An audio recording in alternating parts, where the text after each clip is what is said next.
34. Let's call ourselves to order to the Scituate Planning Board for meeting February 27th. Need a motion to accept the agenda? So moved. Second. Second. All those in favor? Aye.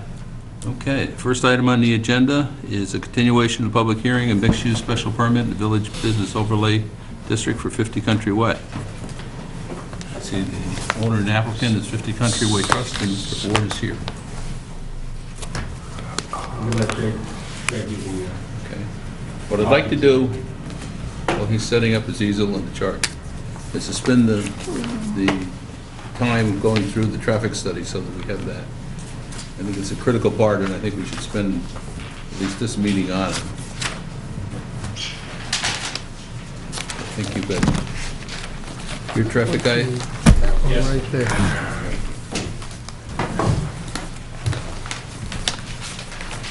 This is Ron Mueller, and he is the retained traffic consultant. Good evening. Welcome. For the record, Ron Mueller, registered professional traffic engineer in the Commonwealth and principal with Ron Mueller and Associates, and I've put this study together, which I believe was submitted to the board. Real briefly, I'll give you an overview of the study and then talk about the recommendations of the study. I think from a very general perspective, this project is not a high traffic generator.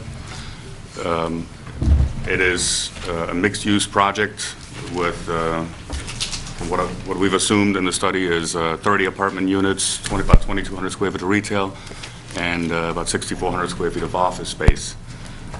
The primary focus of the study was on the access drive, as well as some of the surrounding intersections, including Country Way and Stockbridge Road, and Stockbridge Road and Driftway.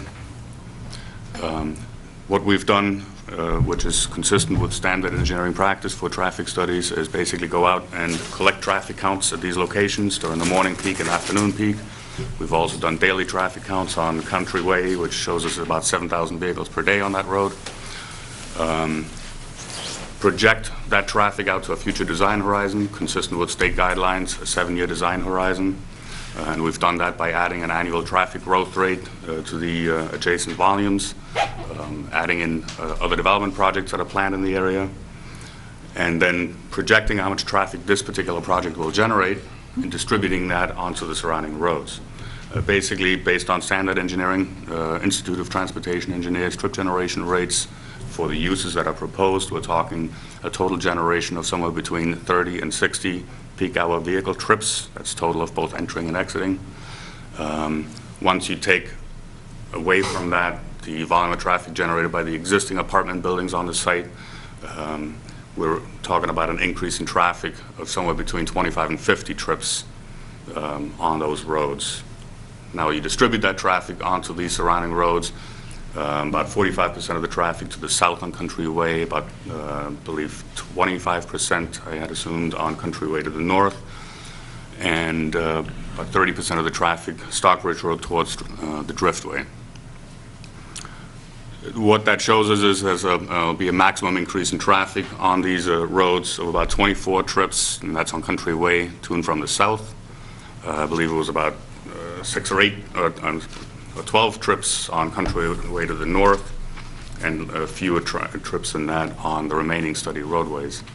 From an analysis perspective, this project really has very little impact on those intersections. All of the intersections operate at acceptable levels. No movement worse than a C level of service, if you're familiar with service levels. In the driveway intersection with the Morning Glory Bakeries also will remain operating at acceptable levels. I think the biggest focus of this project is on the axis with Morning Glory Bakeries, because, like I said, from a traffic generation perspective, it's really not a high generator. It really doesn't have much of an impact on the surrounding streets. So focusing on the Morning Glory Bakeries, as you know, I'm sure there's an access easement between the Morning Glory Bakeries in this site that allows this project to have access via the existing bakery driveway. The existing apartment building driveway is proposed to be closed as part of this project, and that's a positive thing. That's a good thing because it minimizes curb cuts on the street, minimizes conflict points, and focuses all of the traffic to go through the bakery driveway, essentially. What I've recommended in order to accommodate that traffic, because right now it's sort of a free-for-all if you enter the bakery driveway, is to provide some definition, since this is now going to be a shared driveway with this project, to provide some definition in that access easement to create a double yellow center line to make sure that entering and exiting traffic stay in their proper path, some shoulder line. And it's my understanding that Greg had a meeting with the Morning Glory Bakery people this morning, and they've discussed some additional improvements, actually to implement the improvements that are recommended in this study. That as I understand it, they're okay with making these changes. And that essentially includes extending this island out a little bit and creating some curving along here. So now you have clearly defined driveways, both here and here. Add some added curving. Continue to have the shoulder line along here. Actually, the shoulder line should extend out, and the double yellow center line should also extend out to the stop line here. So now you have a clearly defined entry and exit lanes, clearly defined curb cuts to the Morning Glory Bakery. And I should also point out that in addition to collecting all the traffic counts, we've also done a queue study at the bakery drive-through window, because if we're going to introduce these kind of curb cuts here, we want to make sure that drive-through queuing is not affected. We've counted a maximum of 3 vehicles in the drive-through area. The stacking available before you get to this point is 6 vehicles, so I think we have more than enough stacking for the drive-through in that area. I know Vanessa & Associates had reviewed the traffic study, and I'm sure they're going to give you a presentation on their findings as well.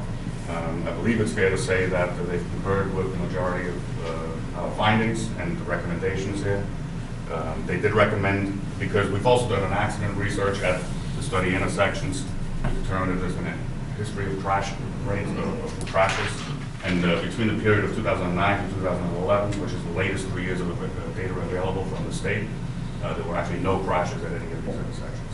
I have contacted, at Vanessa's request, the local police department. I'm waiting to get back from them on what their findings are. If there have been more crashes than that, than 0 since 2011, I suspect we're going to find maybe there's an accident. There's been an accident here or there, but I don't think you're going to find that all of a sudden, since 2011, there's a crash problem at any of these locations.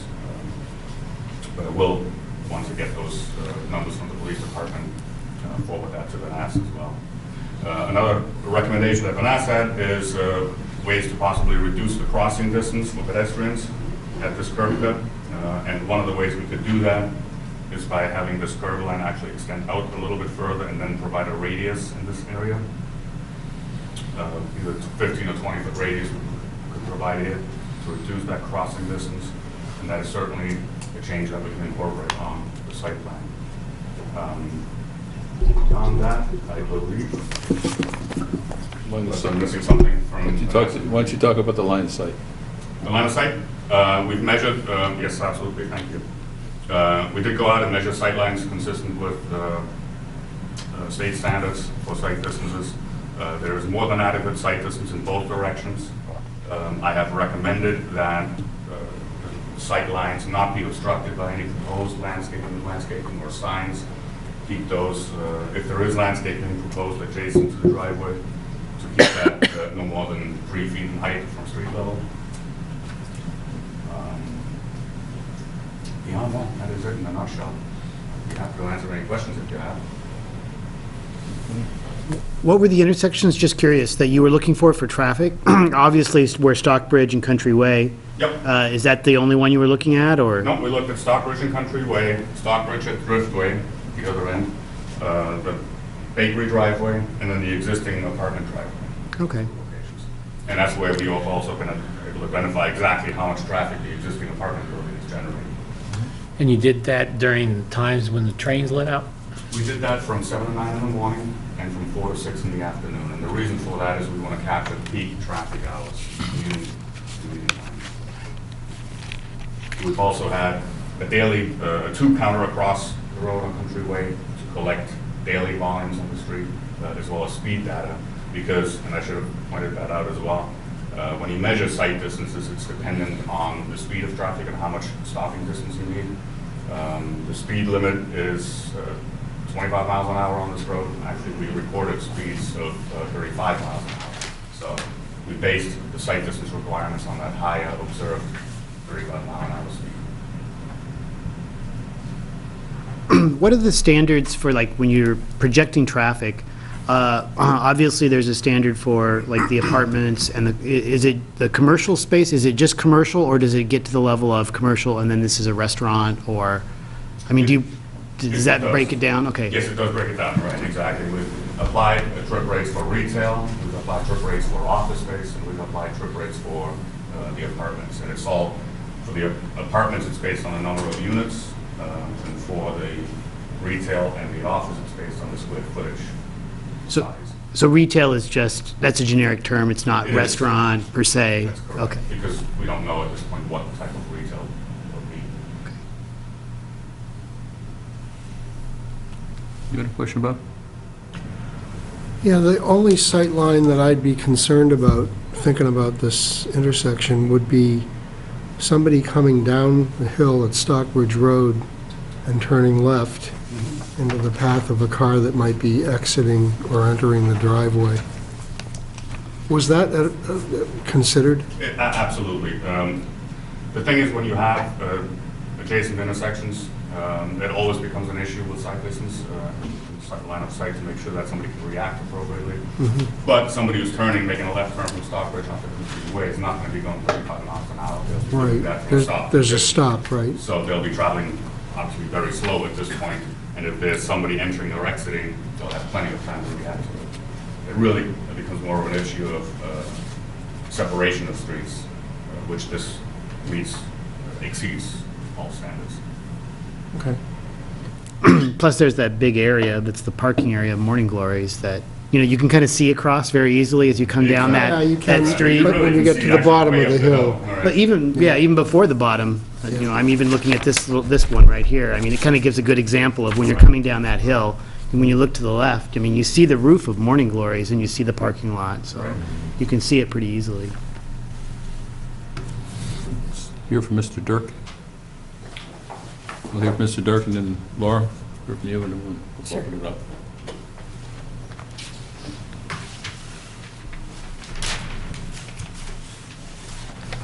Good seat. Microphone or no? Probably better for the TV. We'll take my coffee. Special courtesy only goes so far, right? Yeah, apparently so. Good evening. For the record, my name's Scott Thornton. I'm with Vanessa and Associates. Jeff Dirk sends his apologies, but he had a conflict tonight. Thank you. So we reviewed the few documents as part of our peer review. The site plans dated October 14th, 2013, last revised January 27th, 2014. Architectural plans prepared by Paul Ford dated January 28th, 2014, and also the traffic study prepared by Ron Mueller and Associates dated January 27th, 2014. And I think in general, we were satisfied with the preparation of the traffic study. We found that there were a few issues, few questions and clarifications that we had related to circulation in the site, and we have asked for additional turning template plans showing the paths of vehicles turning and circulating through the site, and they should be prepared shortly. If you like, I can just go through the peer review letter. That would be a good way of doing it, I think. Okay. So as mentioned, and I think I'll just, as I mentioned, in general, we were satisfied. If there's any particular issues that we had concerns about, I'll raise them. The project description, we followed the traffic study description of the project, and the 30 apartment units, the 6,400 square feet of office space, and 2,200 square foot of retail space. I think there were some minor discrepancies between the site plans and the traffic study. Moving on to, I'm actually jumping on to page 3 of the study. There was a question raised by the board related to the study area. We thought that the 4 intersections that were reviewed were appropriate. As Mr. Mueller mentioned, this project is not a very intensive or large traffic generator. So the 4 looking at these 4 intersections, I think is an appropriate way to identify the impact of the project. Traffic counts were conducted in December. They were adjusted upwards appropriately to account for seasonal variation, and also adjusted from 2013 to a 2014 condition. Moving on to page 4, as Mr. Mueller noted, there were no crashes that were at the study area intersections that were found in the database from the state registry.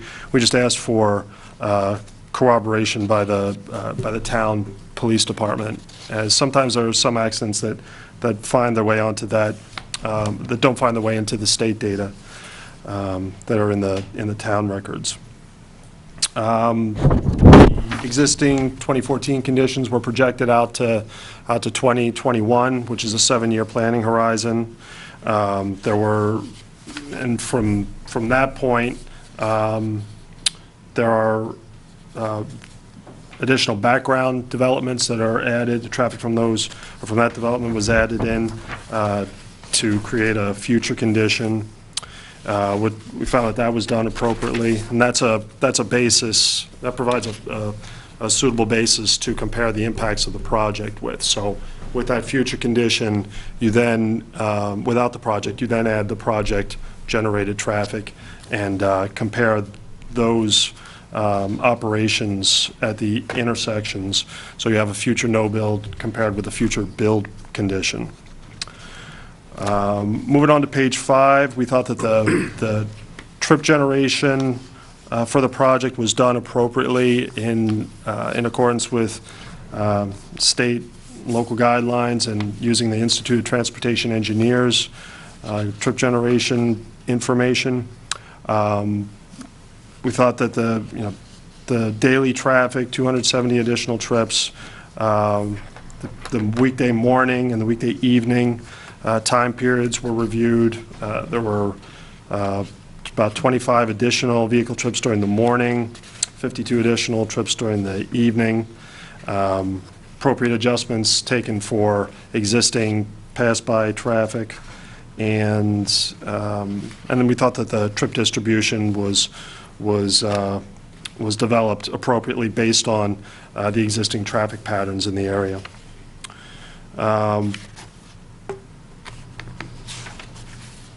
Moving on to page 6, there were some the capacity analysis, which measures the impact or provides an ability to quantify the project impacts in terms of delay at the intersections. At these unsignalized intersections, we thought that methodology was done correctly. I think there were minor changes in delay levels, but the level of service didn't change at any of the intersections, and particularly not at the intersection with of the site drive with Country Way. We looked at the site distance evaluation. As you mentioned, that was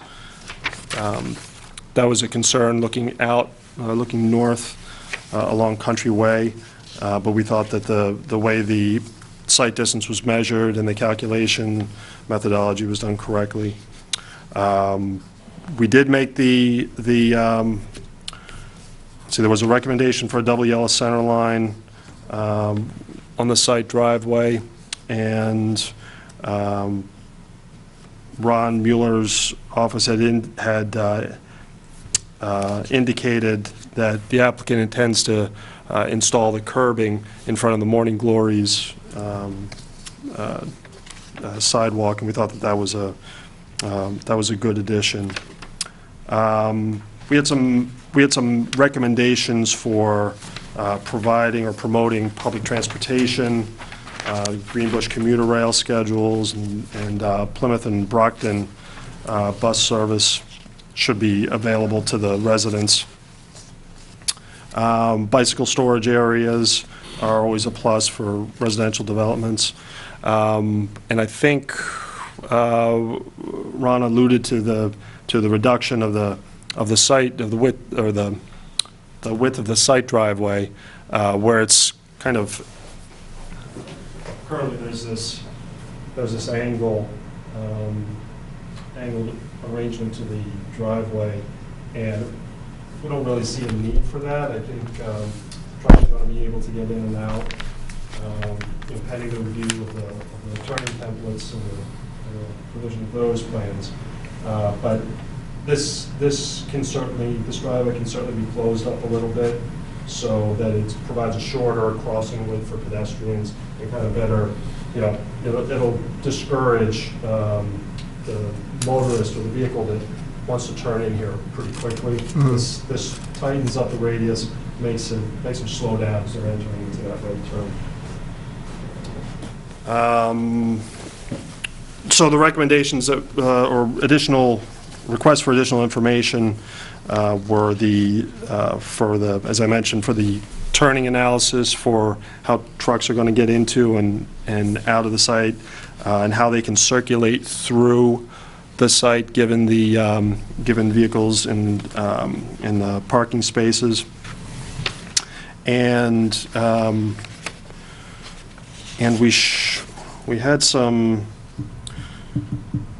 requests for additional monitoring related to parking use, in that the applicant was requesting a reduction in parking for the residential component, and we suggested that a condition be placed or put in place to monitor the parking adequacy 6 months after occupancy and continuing for a period of 2 years, just to make sure that there's adequate parking for the project. I think, between the office and the residential uses, there's going to be some opportunity for shared parking, but we just want to make sure that they're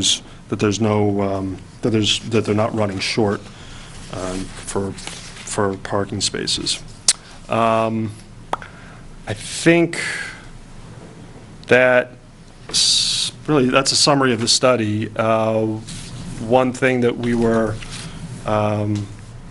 had looked at was the combination of the existing Morning Glory's traffic using this driveway and the addition of the project traffic, and we thought uses kind of complement each other, because of the office and the retail uses have their higher, and the residential actually, for that matter, have their higher traffic generation during the evening peak hour, whereas the Morning Glory's bakery has their higher trip generation in the morning peak hour.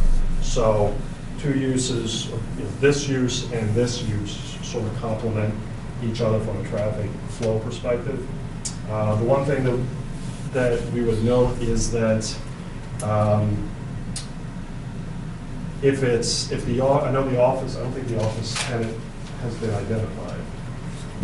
So if it's some type of law office or I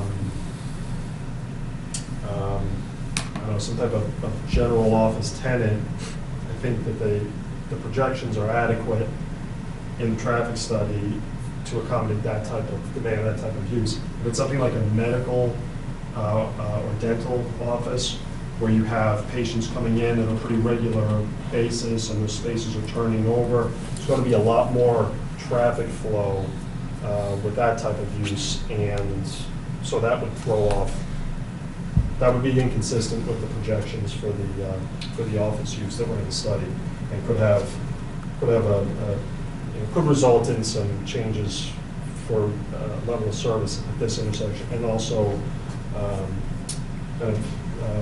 it could put a greater demand on the parking spaces for the office. And similarly for the retail use, if it's a something like a florist or dry cleaning, something like that, maybe not dry cleaning, but one of those type of retail uses, I think the projections are adequate for that type of use. If it's, and it's highly likely that it would be a Dunkin' Donuts that would go in there. But if it was something, that type of intensive traffic generator, again, that would, those projections, the uses or the trips that were identified in the study aren't equivalent to that type of use. So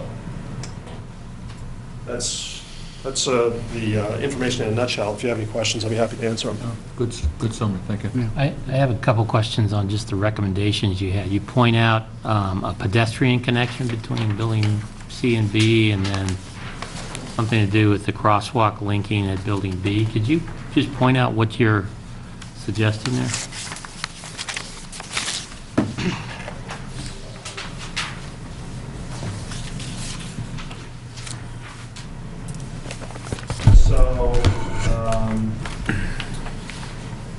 So we didn't see any type of connection between building B and building C.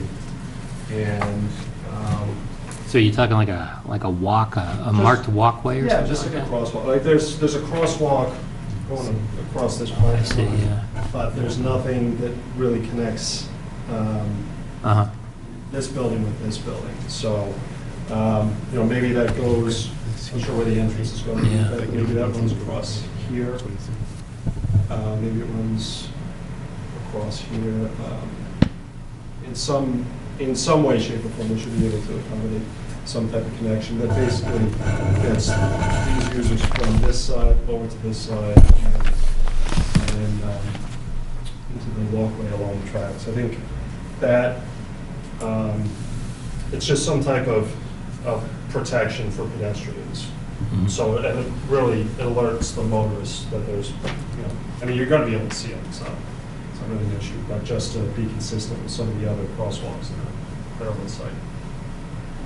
Thank you.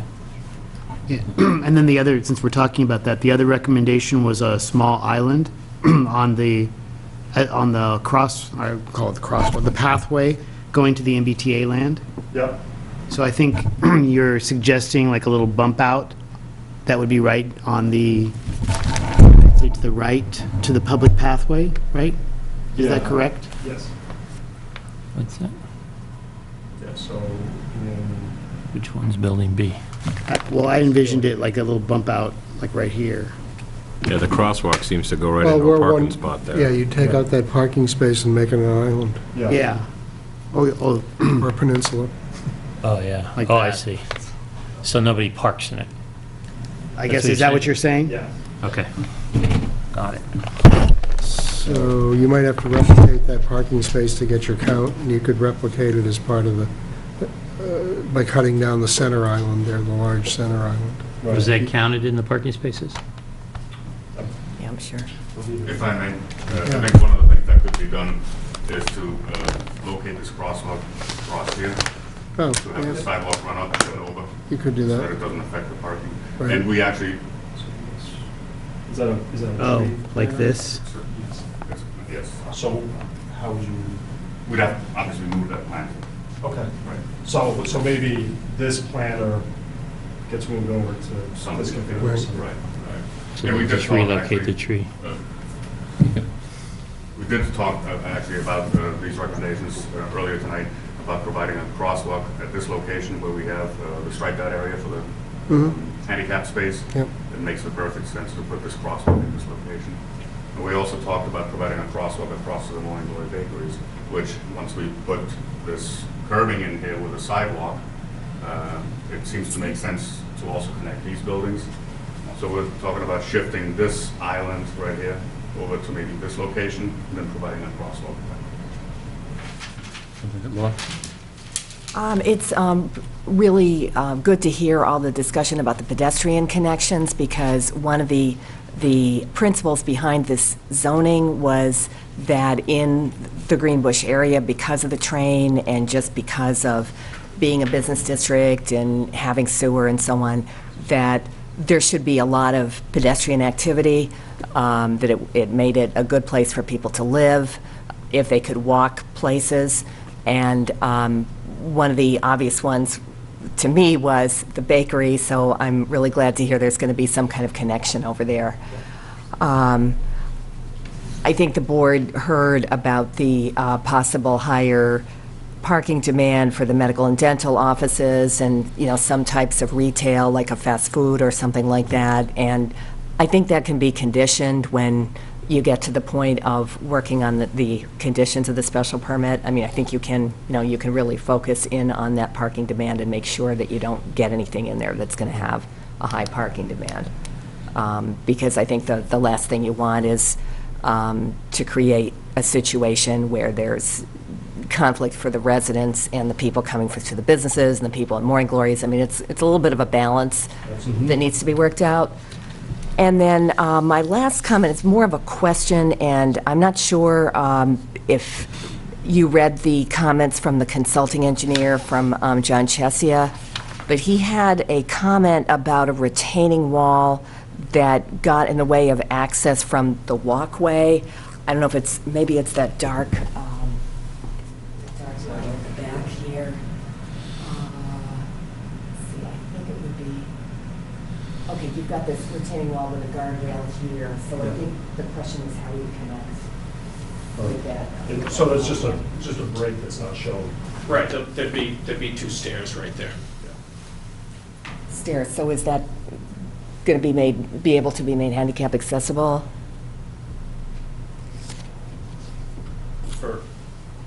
I mean, I think when there's a walkway, it has to be, right? If you're coming in over here, maybe you can do it that way. You can put it over.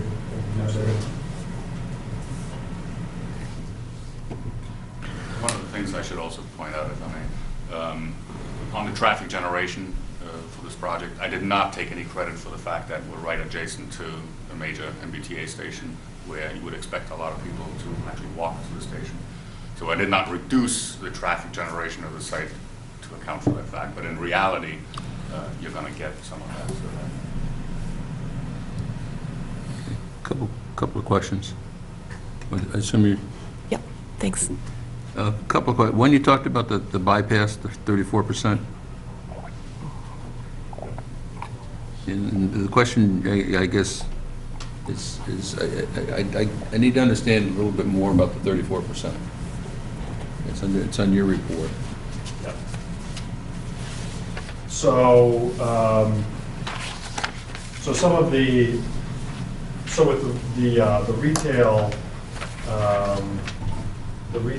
uses, with retail, there's always a component of traffic that's passing by retail uses. It's kind of an impulse type trip.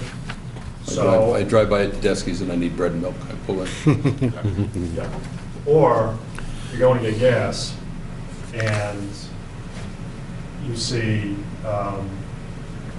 you want to get, and where you're going, the gas station you go to only has gas. It doesn't have convenience. But you pass a convenience store and say, oh, you know what, I need to get going. And you pull in there and get your gun. So what this study assumes is about 1/3 of the traffic for the retail use does that exact behavior. It can range in magnitude from 25% to 80%, depending on what the use is. Obviously, if it's, most people don't go from their house to, if they're going to get gas, most people don't go from their house to the gas station back to the house. They go from their house and stop at the gas station on their way to work.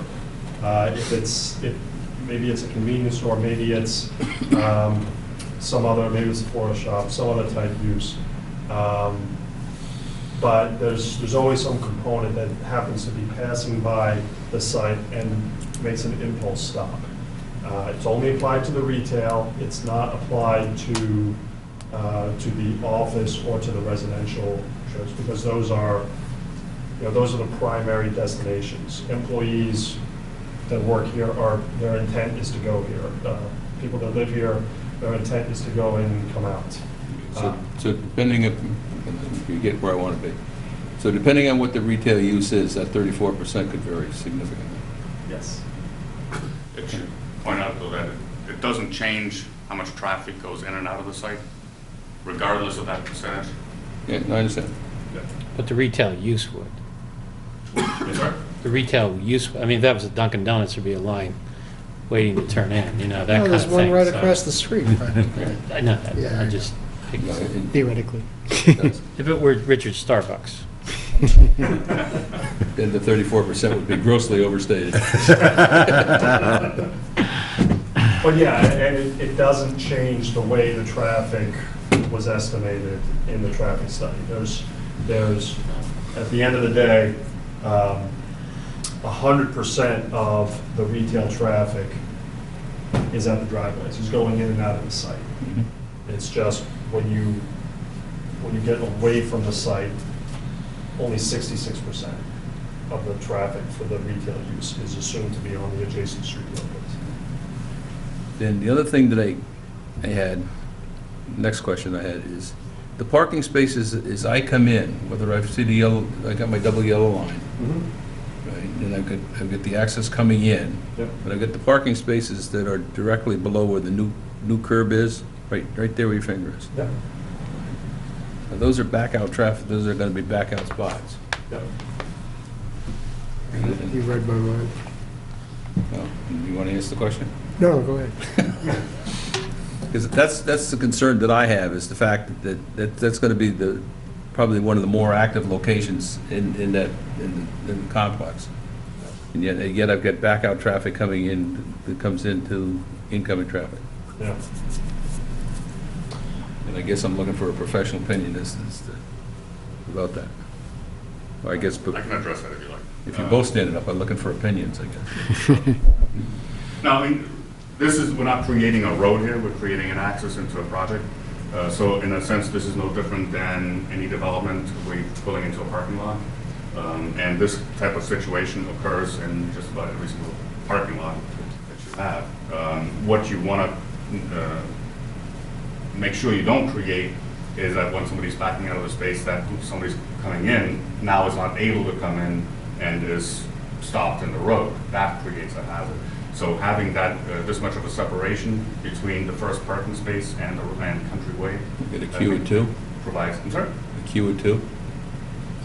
Yeah, I mean, basically somebody pulls in and now needs to wait for somebody to back out of the space. You have room for 2 to 3 cars before they would start backing out onto Country Way. Where actually this much separation, I know of a lot of projects that don't have this much separation, and it's not a problem. Again, keep in mind, as Scott mentioned before, one of the benefits of this project is that the 2 uses are actually complementary. When the bakery generates most of its traffic in the morning, there's not a lot of activity, certainly not entering traffic for this project. The residents will be exiting. I guess I don't know that until I know what goes in there. That's true. It's a good point. But the retail at 2,200 square feet, it's, like we said, it's not going to be a coffee shop. So I don't expect the retail to be generating a lot of traffic in the morning. You'll have the office people who arrive in the morning, but the bakery will be generating most of the traffic in this driveway in the morning. And in the afternoon, the bakery is relatively quiet when the retail will be generating traffic, the office people will be exiting, and residents will be entering. So having this much separation, I don't see as an issue, to be honest with you. What would keep the retail from generating traffic in the morning? It's the use, really. It depends on what the use ultimately is. So it could generate traffic in the morning. Well, If it were a dry cleaner or something like, as you mentioned, right? That's a typical Something time when before, people before drop the off. train. Yeah. Yeah. So it could, I mean, it would be open early and could generate traffic. But at 2,200 square feet, it's not going to generate a lot of traffic. It's not a big retail space. It could be. No, I understand that, but it would add to the traffic flow in the morning. It wouldn't wait till 10 o'clock in the morning necessarily to open. Right, and based on our estimates, the retail generates 7 trips in the morning, 4 entering and 3 exiting. Right, and that's based on some low-level retail activity. That's based on the IT trip generation. Right. Let me go back. Oh, I'm sorry, go ahead. I was just going to, Ron gave his opinion, I was just going to give my opinion. So, as he mentioned, in the morning, the predominant traffic flow is going to be in this type of movement, and the space is unlikely to not be used as heavily. Also, there's, you have about, it works out to be on average about a car a minute going in and a car a minute coming out, which isn't, I mean, that's not a significant flow. And if you have someone parked in here with the site distance that they have, they should be able to back in or back out of the space and cross that double yellow line and get out in 10, 15 seconds. So that shouldn't really be a concern. Some of the other uses, some other retail uses, something like a Supercuts, something like that. There could be those types of uses, or a pet store, something that may not be open until 10 or 11 o'clock. And that's why we look at the uses as identified by ITE, where they go out and count these types of uses, and that's what they come up with, is a lower traffic generator in the morning and then a higher one in the afternoon. You talked a little bit about saying, I think the way this is designed reflects 2 things. One is it's the maximum number of units that could be granted under public benefit. And 2, it's got the minimum amount of parking that could be provided. Now, given those 2 constraints, or those 2 parameters, I guess, to the extent that you find that there's inadequate amount of parking, where do you place the additional parking?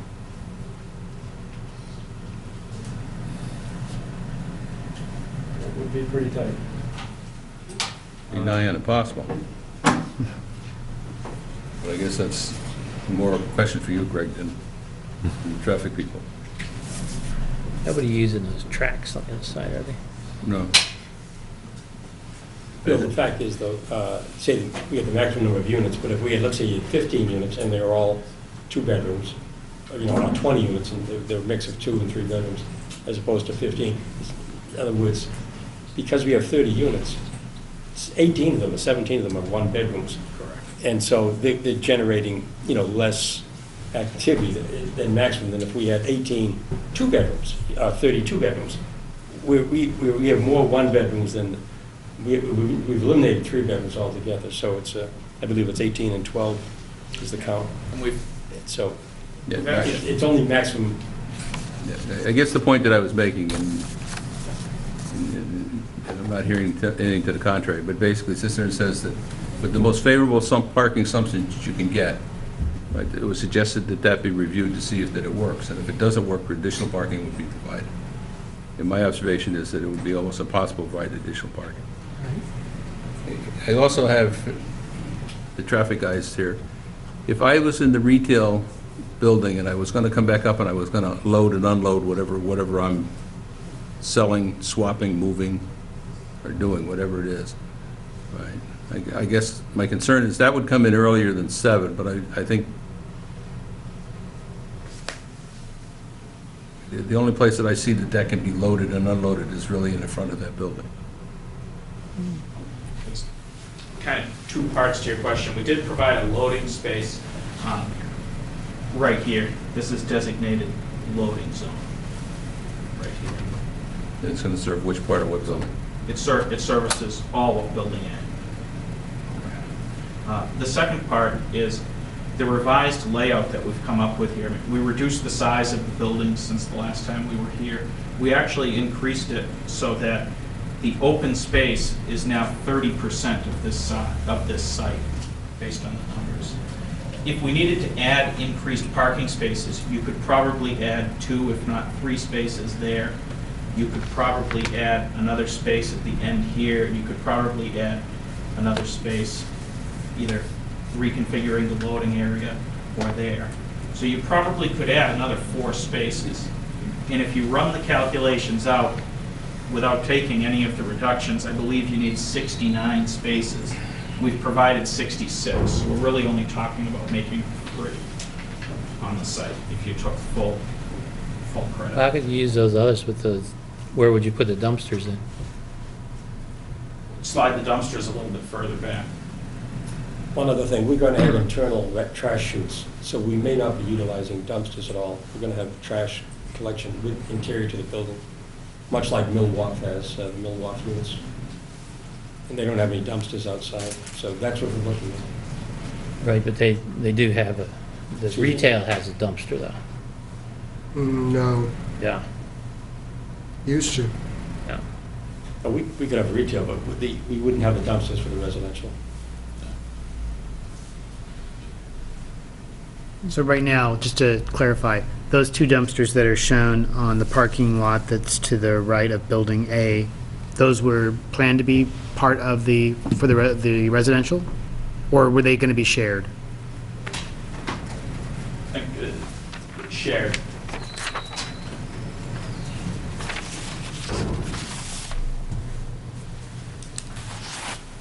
And also, Greg, since you mentioned it, and I'm seeing this loading stall here, I could see like a fairly, well, I could say medium to small truck, but I couldn't see, I don't even know if there would be a semi-truck or an 18-wheeler, but I mean, that would be very, there's a certain limitation, right, to what kind of truck should go in there and back up to deliver. Okay.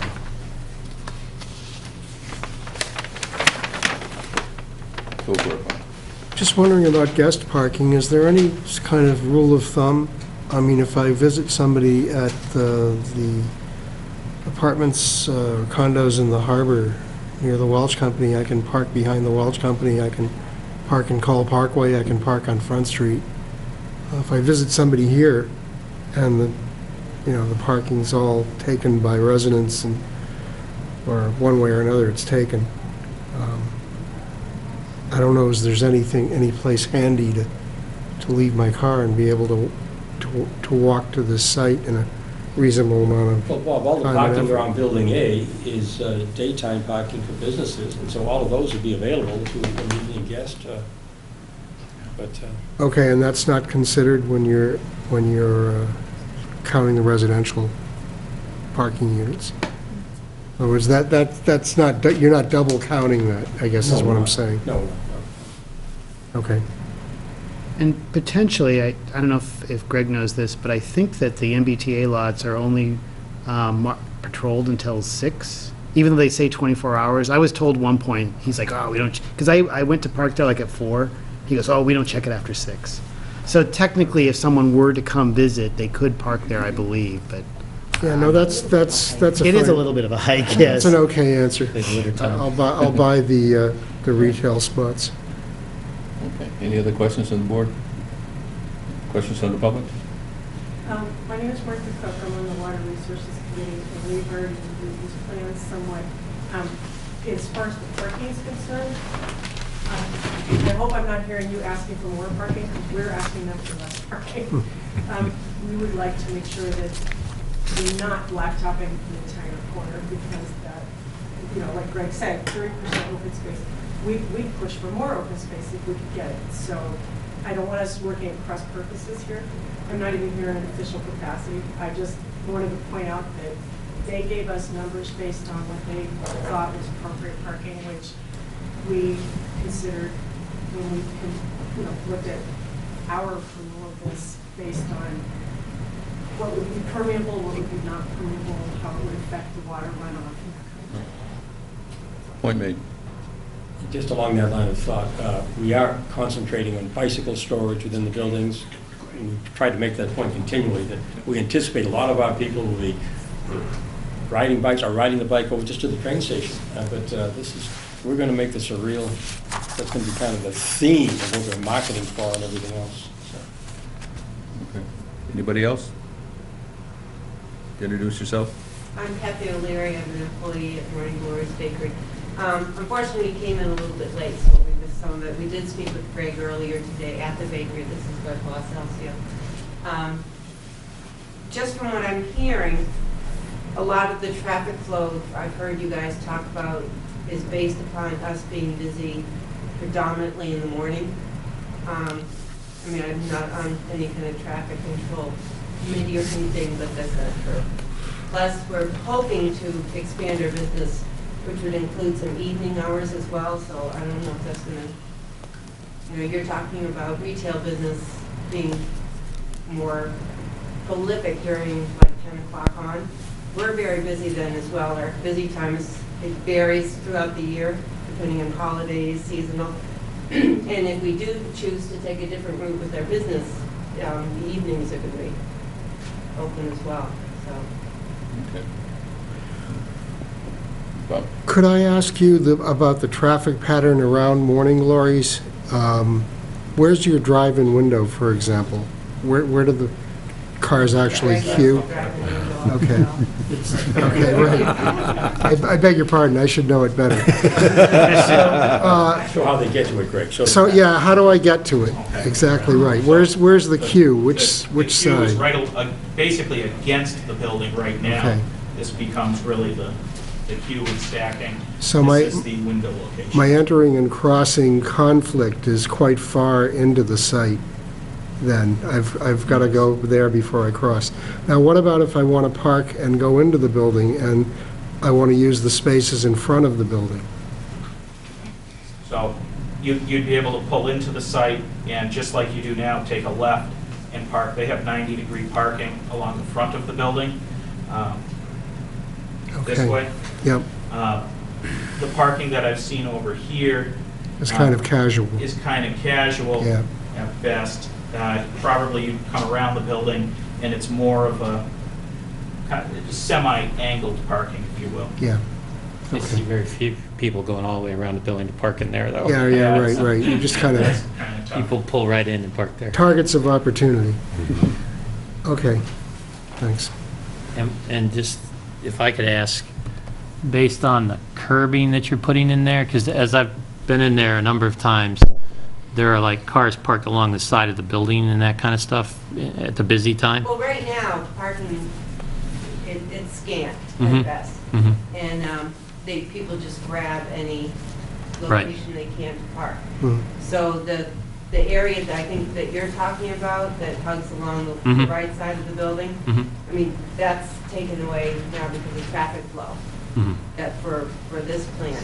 Right, so that's what I was asking, is how is this going to impact your ability to have Well, people park We here? can actually take 3 or 4 cars down that line right now. Mhm. Legal or not legal. So that'll be gone. And we did talk to Greg about that, and he did talk about making some changes to the back behind the bakery that would be suitable to our employees. But one of my concerns is with the growth of this business, we've also taken on more employees. And during the holidays, we take on more employees in Mhm. order to make our business flourish. So our concern, like the biggest concern, I think, is probably parking for us. Because right now, at any given time, we have anywhere from probably 6 to 10 cars, employees only. Before any customers? And we all stay in the back and we do the best we can, and, you know. And usually on a holiday, I have around 12 to 14 employees. Some of them, the parents may drop off. Most of them are college kids, so they have their own car. So they always come back in the summer to work with us and on the holidays. So whatever parking I have in the back, it's going to be only for the employees. And so, can you point out what you're doing differently than exists now? What we talked about is trying to come up with some conceptual plans that would alleviate the parking in the back. We haven't done that at this point, but there certainly is room to expand the Morning Glory's parking in the back. And I think by adding the curb here and creating this here, this essentially is going to become a wraparound of their front concrete walkway or patio, so that you'll actually have a pedestrian walkway through here to the back of the property. And then we've got to figure out a way to restripe, reconfigure this rear portion to make up the difference. But you're going to continue to work with Warner Brothers? Yes, today was our first meeting looking at the plans, and I told them I would get them a revised. Would you want to show that back concept plan, the area, the one that shows the potential back there? Yeah, we had looked at one concept originally. Again, it's all conceptual, but maybe providing a plan like this to them, you know, where we create a traffic island so that they have a true drive-through lane, and then providing double area here. The property line of the Ford property is about right here. Morning Glories has 85 feet from the building to their back property line. So they do have a lot of room to configure a layout, you know, whether it be that or a different style. But they do have a lot of underutilized space. They also own a lot of land over here that's not necessarily paved right now. So, you know, it might include extending their parking out that way, putting some sort of traffic island in so that now they have more spaces. Defined. That's. Any other questions? Comments? I would say on that issue, though, we would not preclude their customers from parking in our spaces as well. You know, for example, I happen to own a little business, not a real estate that contains a Village Wine and Liquor Store in Cohasset, okay? And that opens at 10:30 in the morning. Now, if we had a similar business in this site, it opens at 10:30 in the morning, and we have 2 designated parking spaces that indicate that that's for that spot.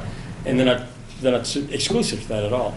But an operation like that, and we only have room for like 2 businesses like that. We only have like 2,200 square feet of retail space, and that little business downtown takes up 1,100. So there might be 2 little businesses like that that are operating on a, they 2 people an hour to walk in there and buy something. So you wouldn't object to spillover traffic No, parking? we would not. For Morning Glories parking on that side? We would not make it exclusive, and we'd have no objection. We'd even pay for the signs on their side to say exclusive to Morning Glories, so that there'd be no risk of our people going over to their side. And I know that's a concern, but we would. I must apologize that I parked the other morning. Yeah. I met 2 people I was going to mention that as an example. We concerned about parking space. Yeah. He came, I think, Monday or Tuesday to the bakery with 2 more guys. They sit inside the bakery, have their little meeting, that's fine. And then they decide to go to the back and discuss whatever they want to discuss over there about their property. And they left their car parked right in front of the bakery. I have no space to my customer to park because they are doing business behind, but their car parked right in front of the bakery. It was bad behavior. It didn't occur to me. There seemed to be a lot of parking. I almost always, you'll agree. But if he's the yeah. one is more interesting in this, to have this done, Yeah. did not concern about it, you think that people are going to park over there to buy stuff, or to go to the offices over there, or to go to buy stuff in the other stores they're going to have over there. You think they're going to concern about that? If he's the one, should concern about it and pay attention to that. Well, I think anybody else will? I think most of the people coming in and use that retail spot are going to walk across and buy a cup of coffee without parking over there. And that won't bother me at all. That won't bother me at all. In fact, all those people in the office are probably going to go over there twice a day for coffee or lunch. And they'll be parking in our spaces, not in your spaces. Nobody can guarantee that. Yeah, nothing's guaranteed. And the residents will be getting coffee. You're going to stay where they are and walk over to the coffie shop. So it's a give and take. There are benefits. But I just want to assure you, we're going to do everything to try and protect, thing and your parking capacity. That's exactly what I'm trying to do. I'm trying to just discuss and get the best thing to protect both of us. Right. I don't want to lose my parking space too. You know what I mean? It's not that I want to be like a rock in the way anybody. It's like that's his project. That's fine, but I can't just cross my arms and not think about the space that I need to provide to my customers and to my employees. Like I said, on holidays, all the parking in the back, my employees use it. So what can I give to my customer to come, make sure they get their product fast and they don't have to stay within the line out of the door. It means more car get in and people not leaving because it's line over there and they can't get in. Well, I'd say in the holidays, all of that big block of retail office parking will be available because people will not be going to the bakery, and you can, your employees can park over there for holiday traffic times. I mean, we will not restrict it at all. And, Okay, I'm not sure we're going to totally resolve it, but I think Yeah. if you guys work together, you can come up with at least a exactly, compromise. we will work together. Right. But the reality is on the table, it's the fact that it's a little past 8:30, and I've got to go into, I've got public hearings for the zoning articles at 8:30, so Okay. what we need to do is very quickly determine when this is going to be continued to. I guess I look to the boss. Well, we've got a couple possibilities, depending on what their schedule is for terms of getting, are they gonna revise plans before they get to that year? One possibility would be, March 27th at 8:15, or another possibility would be putting it off till April 10th, after the definitive subdivision plan for 50 Country Way, or April 24th, after another definitive subdivision. But I don't know what their plans are for getting, if they're gonna have any revised plans that need to be reviewed. Any revisions, are there? We've got to address the latest from John Chesia and then incorporate these revisions as well. Okay. Would April 10th be? Or do you want to push for the 27th? No, April 10th is all right with me. April 10th. Okay. April 10th is agreeable to them at what time? Maybe about 9 o'clock, do you think? You had mentioned you were going to be discussing the other definitive subdivision at 50 Country Way. We're going to request a continuance of that for that night, if that helps on the agenda. Which night? Okay. That's not something you're continuing for like some strange long period of time or something, which is what I heard. We'll probably be requesting a 6-month continuance. Yeah, I just want to say we should all talk about that because we don't really have a schedule that goes out that far. Okay, we can do a much smaller continuance, but we're going to be asking for a continuance okay. nonetheless. So where are we? Where- that could make it like 8:35 on April 10th. Okay. So we have a motion at the applicant's request to continue to April 10th to 8:35.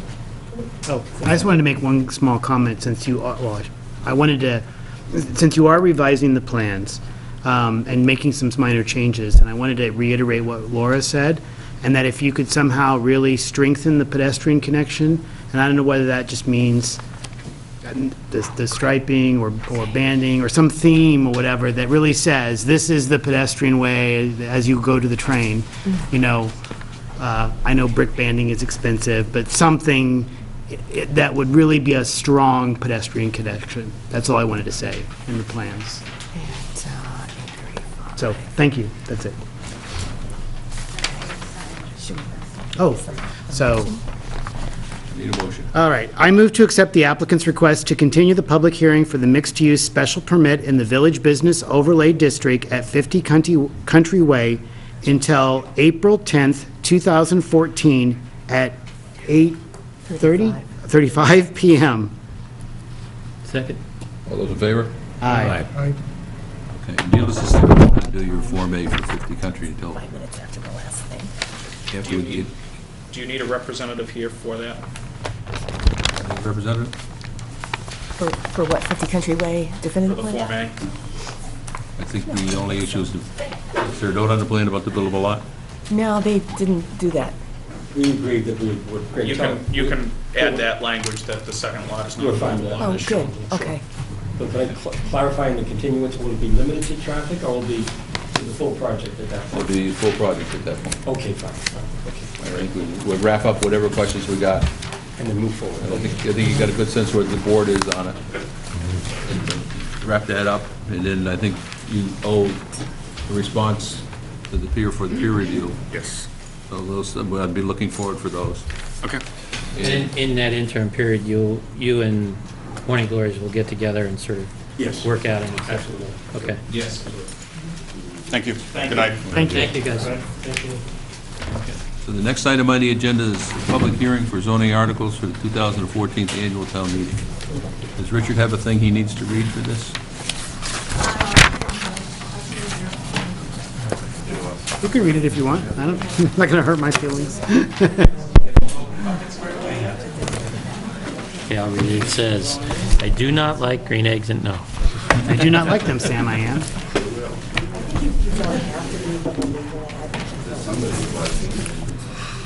Yeah, we're not going to read this whole thing, are we? Yeah. We're not reading this whole thing. No, I'm not going to do that. The legal ad has been duly posted, and we are, as described in that ad, we are... If anybody wants medical marijuana, some marijuana right here. She got the franchise. Good job. Good work. Each set of, there'll be papers up here for each set of bylaws, okay? Is there a problem, Laura, if I do the water resource protection first?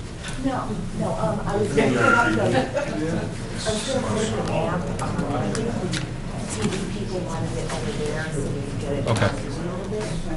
Yeah, what I'd like to do is, where we've got 3 articles, one for the village business overlay, the other for the marijuana dispensaries, and third for change to the water resource protection. I just as soon do the water protection first.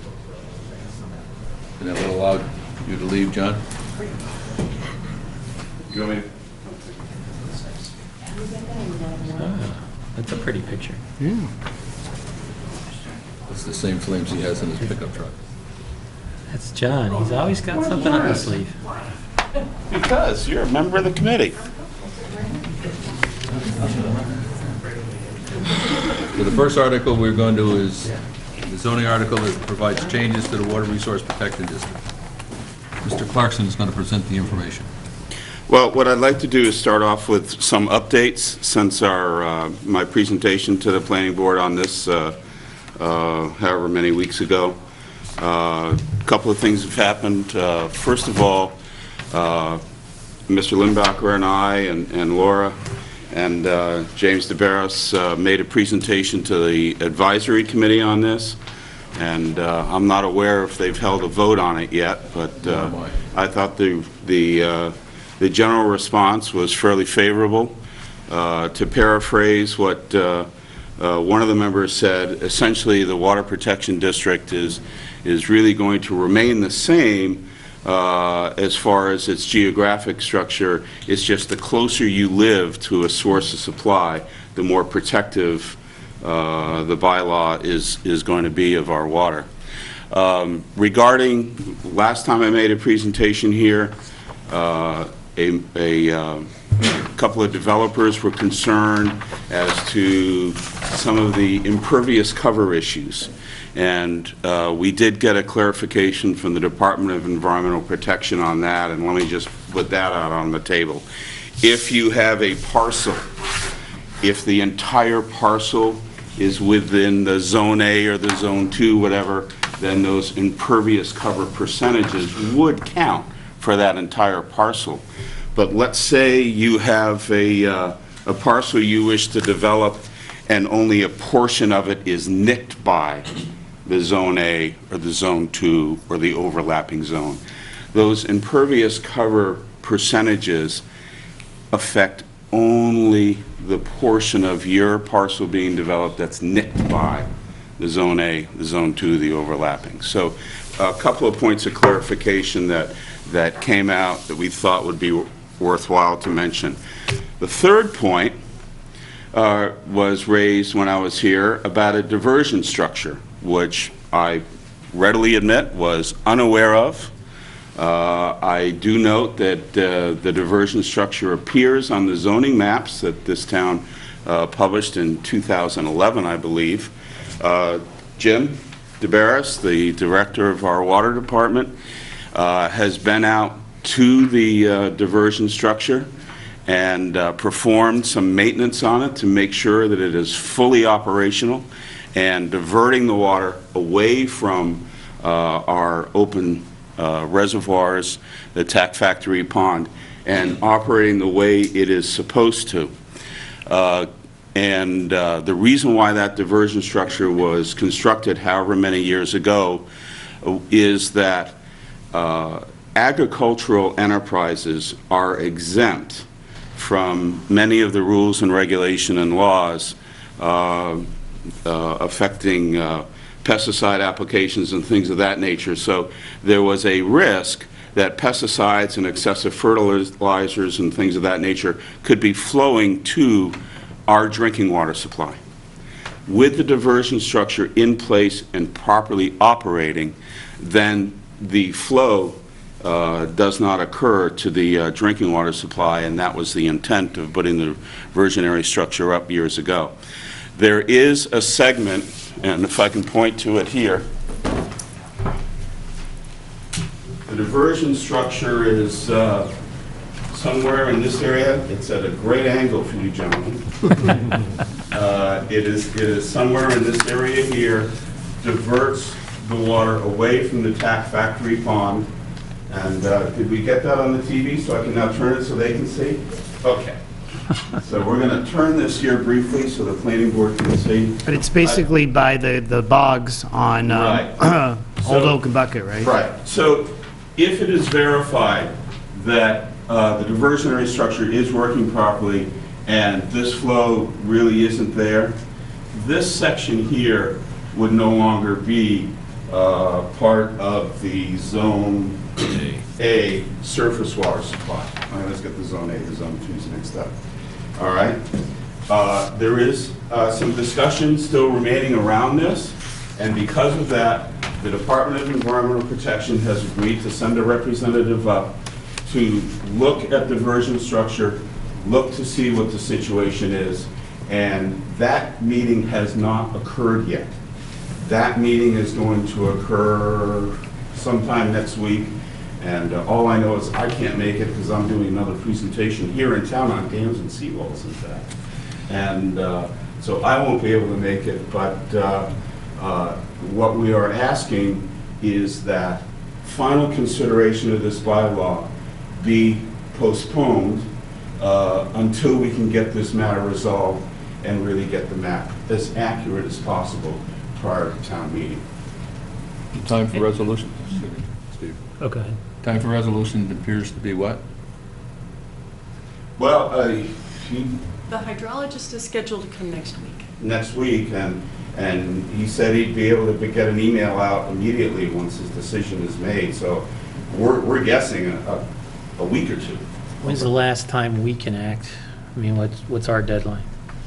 Well, it's really any time before a town meeting, but there are going to be other boards that are going to want to weigh in and know how you weighed in. So I think if you postpone the hearing until, either March 27th or possibly April 10th, I mean, I think March 27th should work. So it's we could basically keep the public hearing open until the 27th. Yeah. On all three, or just this? Well, this it's is really just on the water protection. It's really just one public hearing, so you just kind of continue the whole thing. Okay. Oh, you can't continue with the other? Well, I think we lumped it together. That was my question. It's We just lumped- really one hearing. Yeah. Oh, I see. I was not aware of that. My apologies But I don't there. think it's I was not aware a of big that. deal.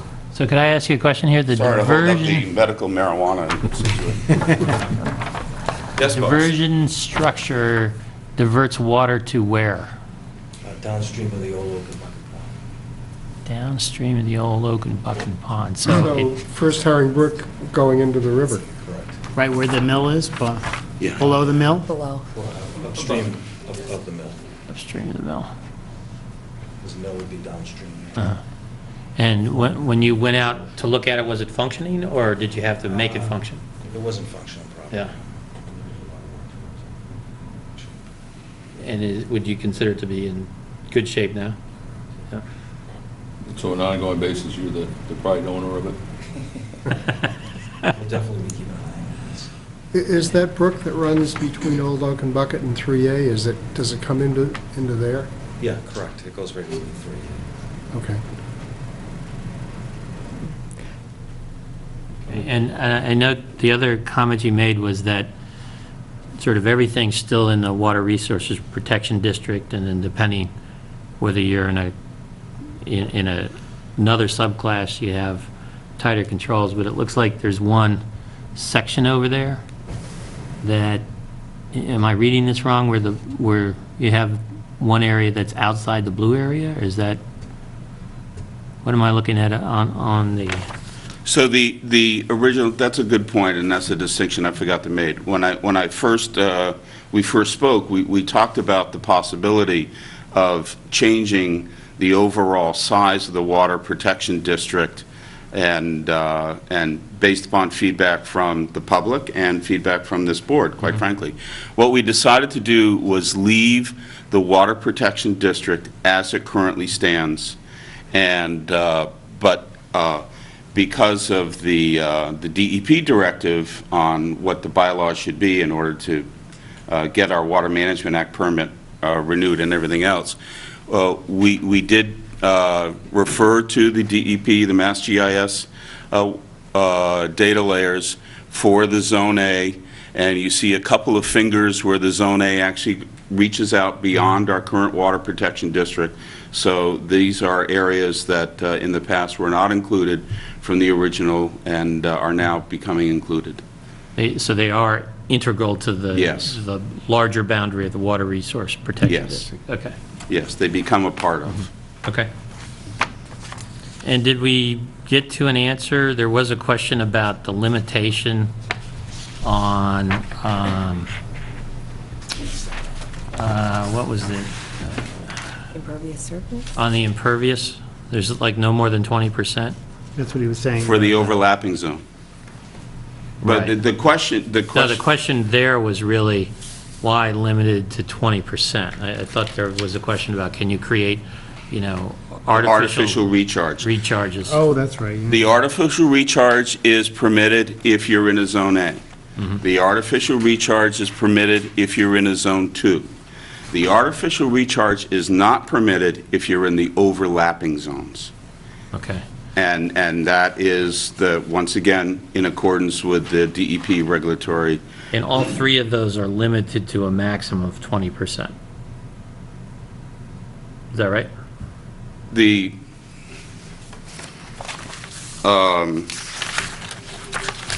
In the Zone A, there's a percentage, I'll give it for you in a minute. Yeah. If you exceed the percentage, you may mitigate with artificial recharge. In the zone, Oh, is that right? Zone Okay. 2, if you exceed the percentage, you may mitigate with artificial recharge. In the overlapping zone, the ability to mitigate with artificial recharge is not permitted. Right. But that mitigation is limited to no more than 20%? Correct. Okay, that was the question that I Right. think came up the last time was. Right. Right, but no more than Apply the hard 20% with 20%. artificial recharge, right. Right. Right. And that's, I think, what you thought that was that was consistent with the DEP regulation. Oh, that is consistent with the That's exactly DEP what they regulation. require, okay. Right, but as to my first point, keep in mind that if you have a parcel and the Zone A, Zone 2 nix it, then we're only talking about those percentages limits in only the next, inside the versus zone, yeah. it trickling across the entire parcel. Yeah. Okay. Yeah, I'm good.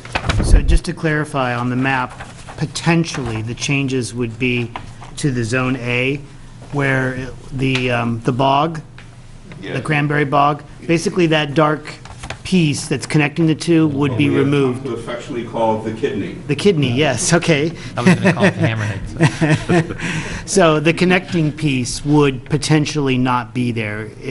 The whole thing. From wherever Or the that whole thing. diversion structure is. Oh, Yeah. Going this way would no longer be part of the Zone A.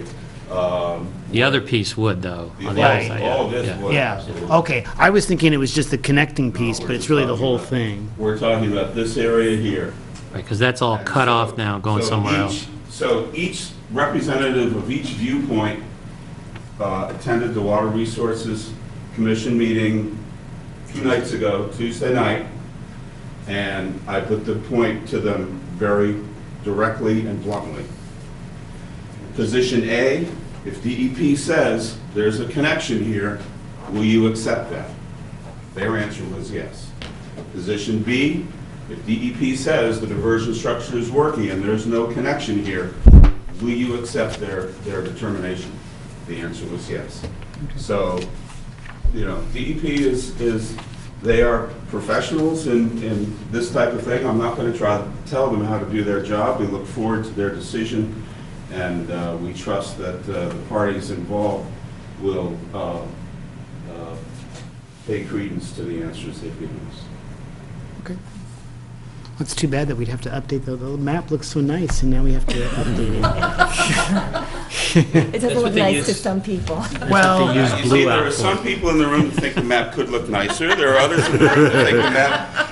All I know is that once we have a map before you, I'm going to love it. I was just going to say. And we asked town meeting to love it as well. Maybe I'll rephrase that. There's been a significant amount of time and effort put Yes. into the map. It's too bad that we have to redo it now, but, We may not have to redo it. well, you're right. We'll see. Potentially. We will find out soon. But it's in our interest to have it be as accurate as Absolutely, absolutely. I have one more question, and this just relates to a project we're looking at now where there's this question about this greater than 25% slope. And, you know, some people claim it's man-made or not man-made, I don't know which, but the question is, in this document, that limitation still exists. Yes. And is there any quantification of that, or is it, like, if it's 2 square feet or 10 square feet, that's big enough, you can't modify that, or is it sort of black and white, or? I don't recall that there's a modification, a quantification in that time. So the idea is, it's sort of completely hands-off. It would depend on... I couldn't find it real quick here, so. I'm not sure. That is still in there. I think that depends on if you're near a water source, is the slope carrying runoff toward something? Yeah, away to the from something? tributary or something like that, right? So there are buffer zones. It's too I thought I bad saw Greg it, Morris that's isn't why still I here, asked. because he could probably answer this, because he works it into the plans that he brings to us and explains that. Oh, yeah, it's still in there. It is? Where is it? Which Can you chart point are it you out? on, Laura? It's on 525 F2. Yeah, it's just So it's before on the page table there. 6. On mine, it's on page 6. Oh, yeah, yeah.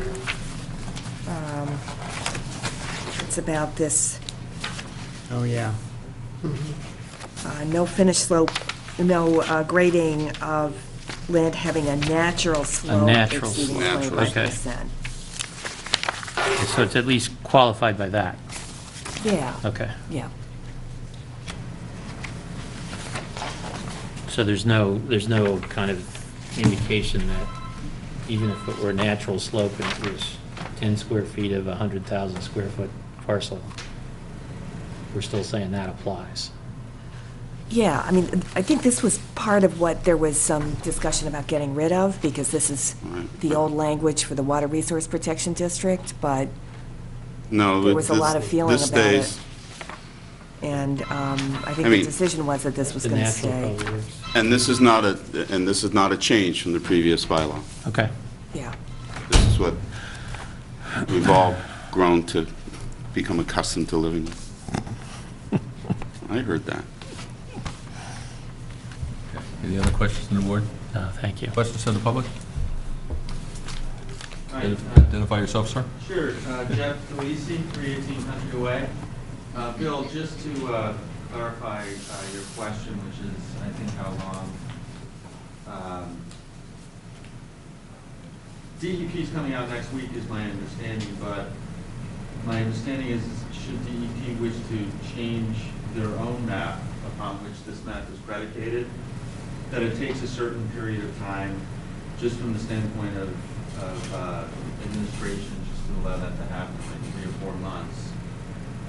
And so during that period of lag in between, say, next week and that occurring, should this board be asked to vote on a map, it would have to obviously amend the map prior to DEP amending its map, because DEP's map won't be final until the summertime or so. I just wanted to point that out. One of the issues that a lot of folks are concerned about is this 150-foot buffer strip from on any tributary to Tack Factory Pond. And I think that's, one of the reasons why it's important to make sure that this map is as accurate as it could possibly be. I know y'all have worked hard on that, but I did note that there's a disclaimer in the language of the article, which says that the information shown on the map may not be complete, some generalization may occur, and some information may not have been field verified.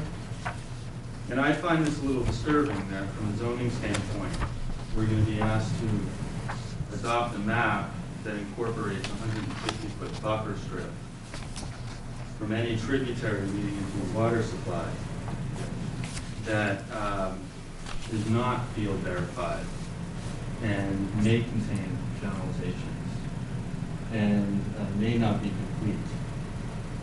And so I think that the discussion is appropriate as to whether or not it's a good idea to be adopting a map that hasn't been field verified as to these tributaries, because it has serious implications for private property rights. I know in the bylaw provision with the 150-foot buffer strip that you can't even clear cut, you can't even cut vegetation. I would imagine you can't even, if your septic system were to fail, you probably can't repair that either. No land disturbance.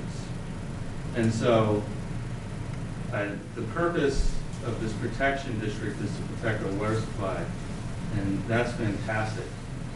I just want to make certain that, these tributaries that are shown on this map, on which that 50-foot buffer strip is going to be based, is accurate, not incomplete, and not generalized.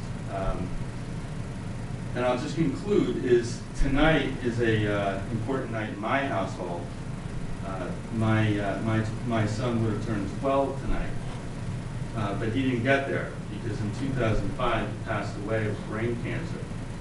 And I have to say is if the town were to adopt a map that shows this cranberry bog or any bona fide agricultural situation actually going into our water supply, I think that is reckless. And what we're trying to do is avoid that.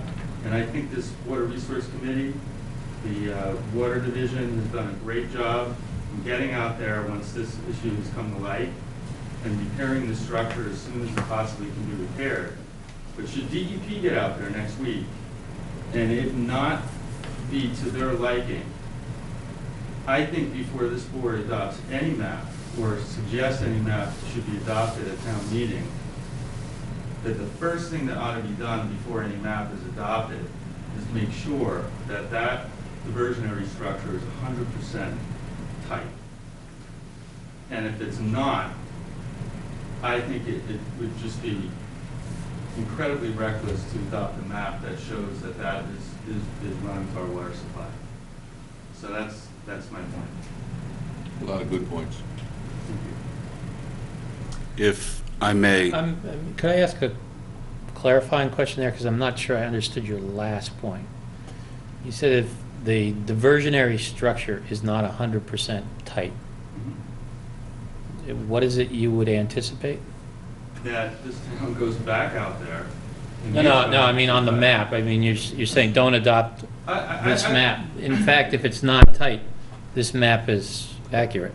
Correct. Right? If it's not tight, this map, I suppose, would be accurate. And Correct. If this map is accurate, and the town goes ahead and adopts a map that clearly shows this water leading into our water supply, without making sure it's fixed and taking the opportunity right now to make sure it's fixed, I think it ought to fix it and then submit a map to town meeting that is accurate, that removes it from the water supply. This issue has been around since 2000, probably way before 2005. But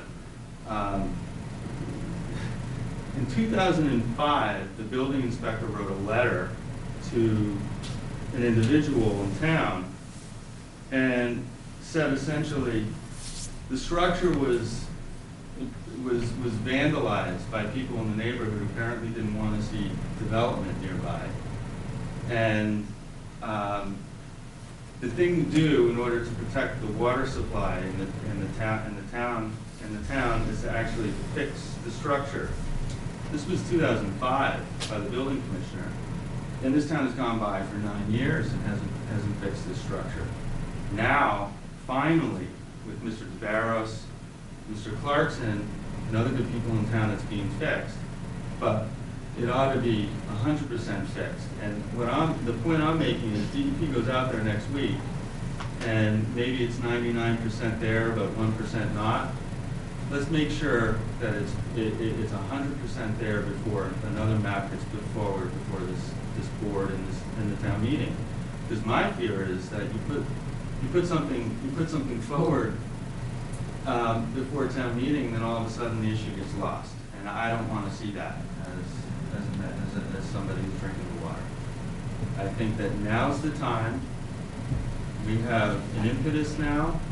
We have DEP looking at it. We have interest in the town. We have a water withdrawal permit issue. Now's the time to make sure this is right.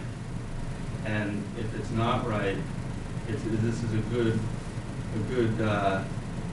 leverage to make sure it happens. So it's good it's happening now. I'll also note that just on Tuesday, I was copied on correspondence from Jennifer Sullivan, who is the director of public health in town, who indicated that the diversion ditch has been restored and therefore the stream is no longer a tributary. So it would appear as if she's of that opinion that it probably should, if it's secure, it should be removed from the map. Westerly of that diversion structure. But I think that's the path that we're currently on. I think we've got DEP coming out to confirm that, Right. yes, that it's fixed, yes or no, whether it's a tributary or not. Let me just We'll know address. that. I think that the one question that I can answer is the one that you raised as to whether this map would be updated before the DEP updates their map. So a couple of points made on that. This is not the first time that there's been some verification of something before a town meeting, and the recommendation that I got was that so we're going to go under the assumption that the kidney may be removed.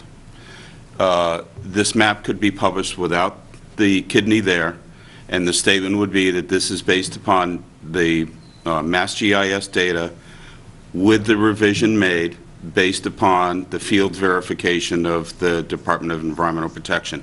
Yes, there is often an administrative lag time for data layers to be altered in Mass GIS, and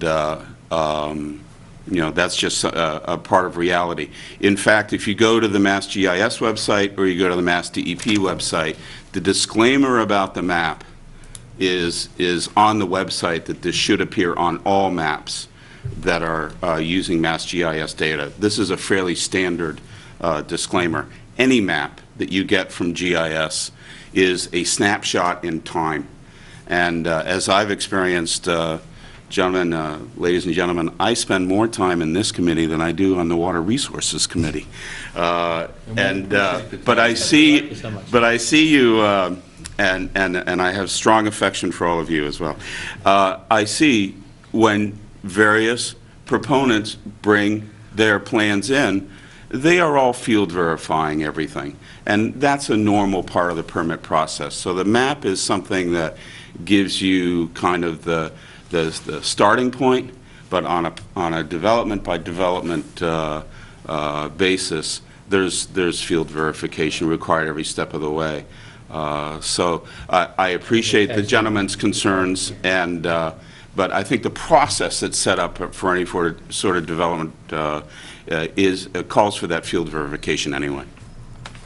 So, long story short, that's a standard disclaimer that DEP asks to be put on their maps. Any other comments from the public?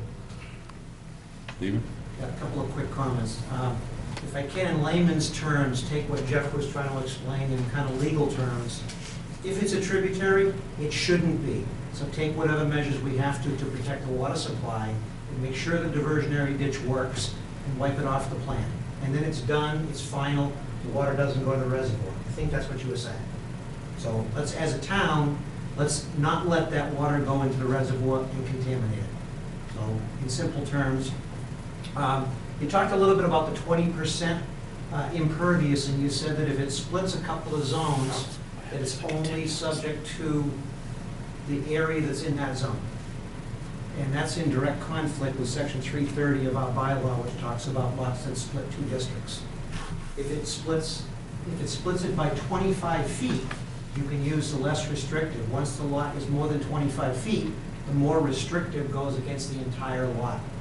So be very careful when you change one zoning bylaw and look at all the other ones, because now you've got two conflicting bylaws if you pass this. So if you do that, you should exempt any lots from section 330 that are in the Water Resource Protection District. Maybe this is different because it's a sub-district, it's not a district? Well, it basically says it's a district.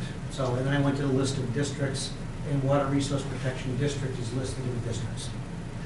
I think where these zones, if I can jump in. You got it. Okay. Where these zones are the most restrictive with the 20% limit, it's the Zone A and it's the overlapping zone, and those are both sub-districts. So maybe that's a viable Well, again, way if to you're address in one it. district and it's splits a lot, it's in two districts, you've only got 25 feet to play with. So I don't know whether anyone's looked at that or not. But you're not in a district, you're just in a sub-district. You say tomato, I say tomato. Well, I mean, if you go and maybe develop we it- can talk to Is town that council and section find out. From section 330, is that what you're saying? I'm saying maybe we can go to town council and find out if it's a serious problem. That's what I'm asking. Okay. I mean, not if it's a serious problem. You should go to town council and find out if section 330 Is it- applies in this case. I'm saying that in an affirmative way because it's a serious problem. I'm going to move on because you both agree.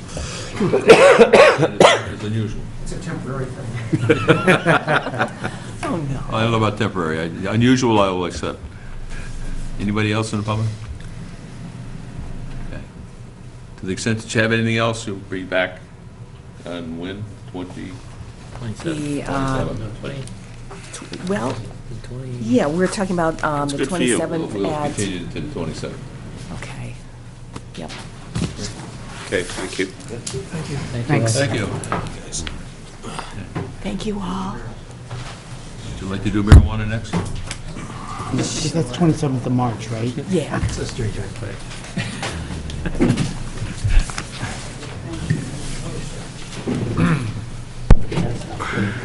Rails on the floor when you wheel your chairs.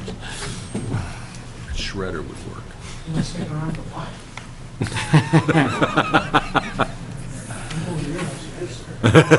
So the next zoning article we'll talk about is the registered marijuana distributors, Okay. dispensaries. Okay, so back in 2012, Massachusetts passed an act for humanitarian medical use of marijuana that became effective January 1st, 2013. The State Could you Department... close that door? Thanks. Oh, Steve will get it. The State Department of Public Health issued regulations to implement this on May 2013, and now here we are about not quite a year later. We've got 20 companies that have been issued licenses to open dispensaries. In Plymouth County, these are in Plymouth and Quincy. So that's where things are right at the moment, but there certainly could be more of these dispensaries, going down the road. And the latest news is they want to redo it from scratch. Did you hear that? No, I didn't hear that, but I've been reading, Yeah. and, it looks like there's some issues with who got licenses and who didn't get licenses. Exactly. and Some- who should have knows? gotten licenses. So, so under Situate's bylaw, a special permit would be required to open one of these dispensaries. Any of these would require heavy security, which would be subject to a lot of state requirements. The police department, the building commissioner, and the planning board would all get the names, the phone numbers, and the email for everyone holding keys, who is part of the management team on the dispensaries. The plans would also be distributed to the police department so they would understand the layout and the security system. There would be no advertising outside or signs, smell, appearance of marijuana outside the dispensary. And the dispensaries would have to be 500 feet from schools, libraries, parks, ball fields, or other recreational facilities used by children. So that's basically the bylaw in a nutshell. There is a map we made of the commercial district, which I think you have to show where this district really is.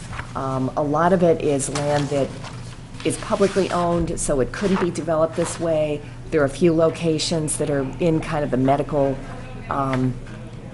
area of Scituate, which could possibly be, have a small office, maybe not to grow it there, but maybe just to sell it. If they could get the appropriate security system and everything else they need. Questions on the board? I had one change that I'd like to add, that's on 12. It's the last item. It says the condition of special permit, the holder shall file an annual report. Yep. I think it should go both to the police and the planning board. Okay.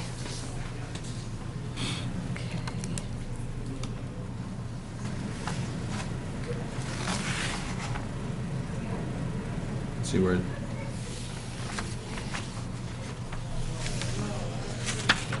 given the police copies of everything else, we might as well get them of the annual report.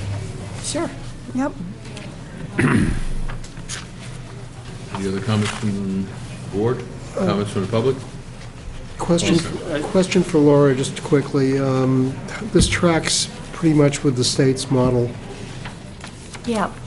Yep, they'd have to have their state license. If the state license, was no longer in effect, they'd no longer have the special permit either.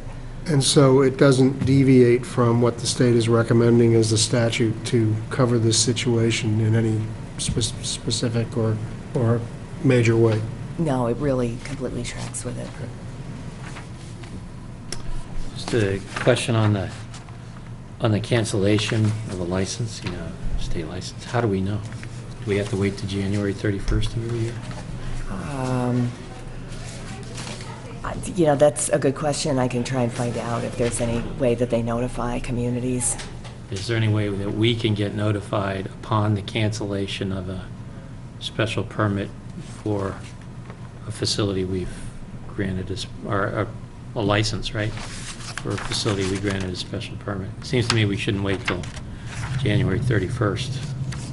Yeah. Because if they got canceled on February 1st, we won't know for a year. Yeah. And the police should also be informed of that, Yeah. obviously. Exactly. I can't believe that wouldn't be the protocol. Yeah, there must be some Yeah. methodology, but oftentimes these systems, Right. don't have all those linkages, so.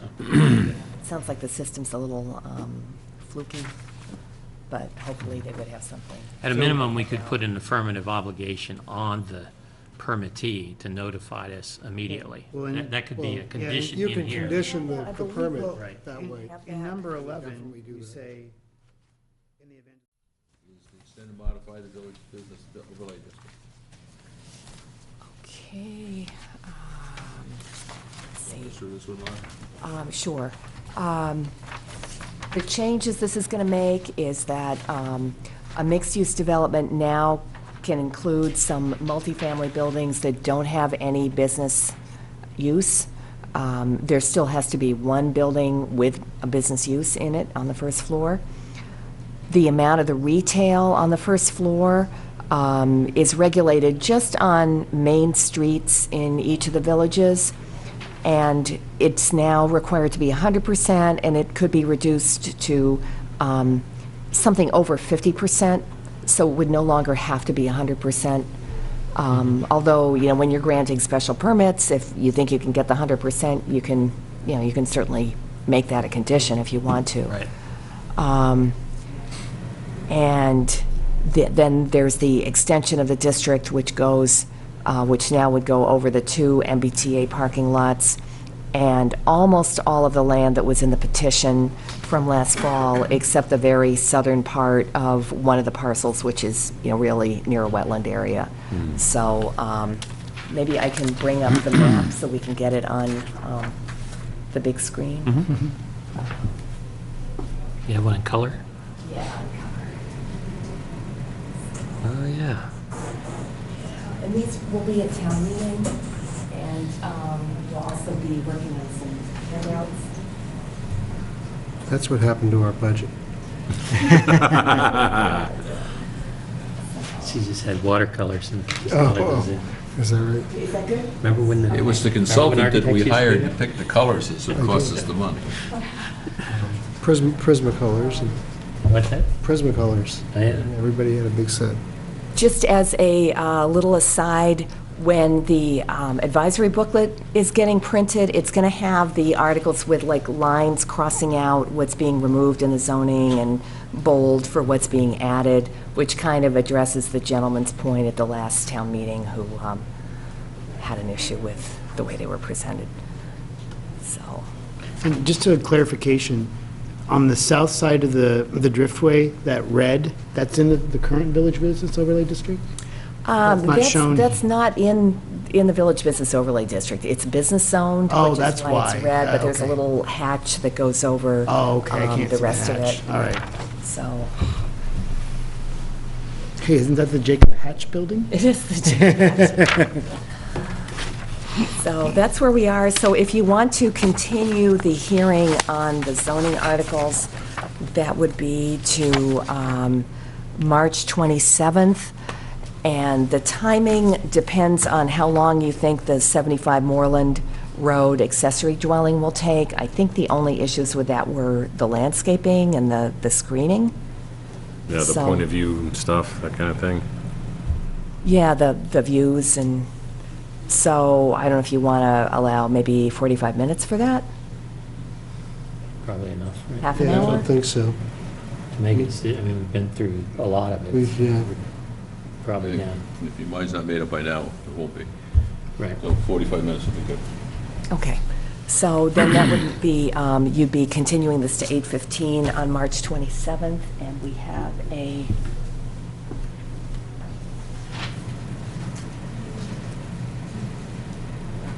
You think I've got one? Were you anticipating this? Yeah, we were, because of... They always have a plan B. Do we have Moreland? We do, we specialize in that. Does Marion Road come in before Moreland? That is coming in on April 10th, so that's going to be after Moreland. Okay. Okay, so do you want to make a motion Yeah, sure. to continue this public hearing to March 27th at 8:15? I move that we continue the public hearing on the zoning articles to March 27th at 8:15 PM. Second? All those in favor? Aye. Okay. Cool. We're moving right along. We are, Cooking with gas. we can do the Form As while we're waiting for the site plan waiver, which is at 10. And that has to be at 10. No, that doesn't have, that's Yeah. just a public meeting. Oh. Hearing. Yeah, we had So we can told move- the applicant that if they wanted, they could come in early and we might be able to, They're here. yeah. Okay. Okay. Come up to the table. Hello? We'll move you right along here.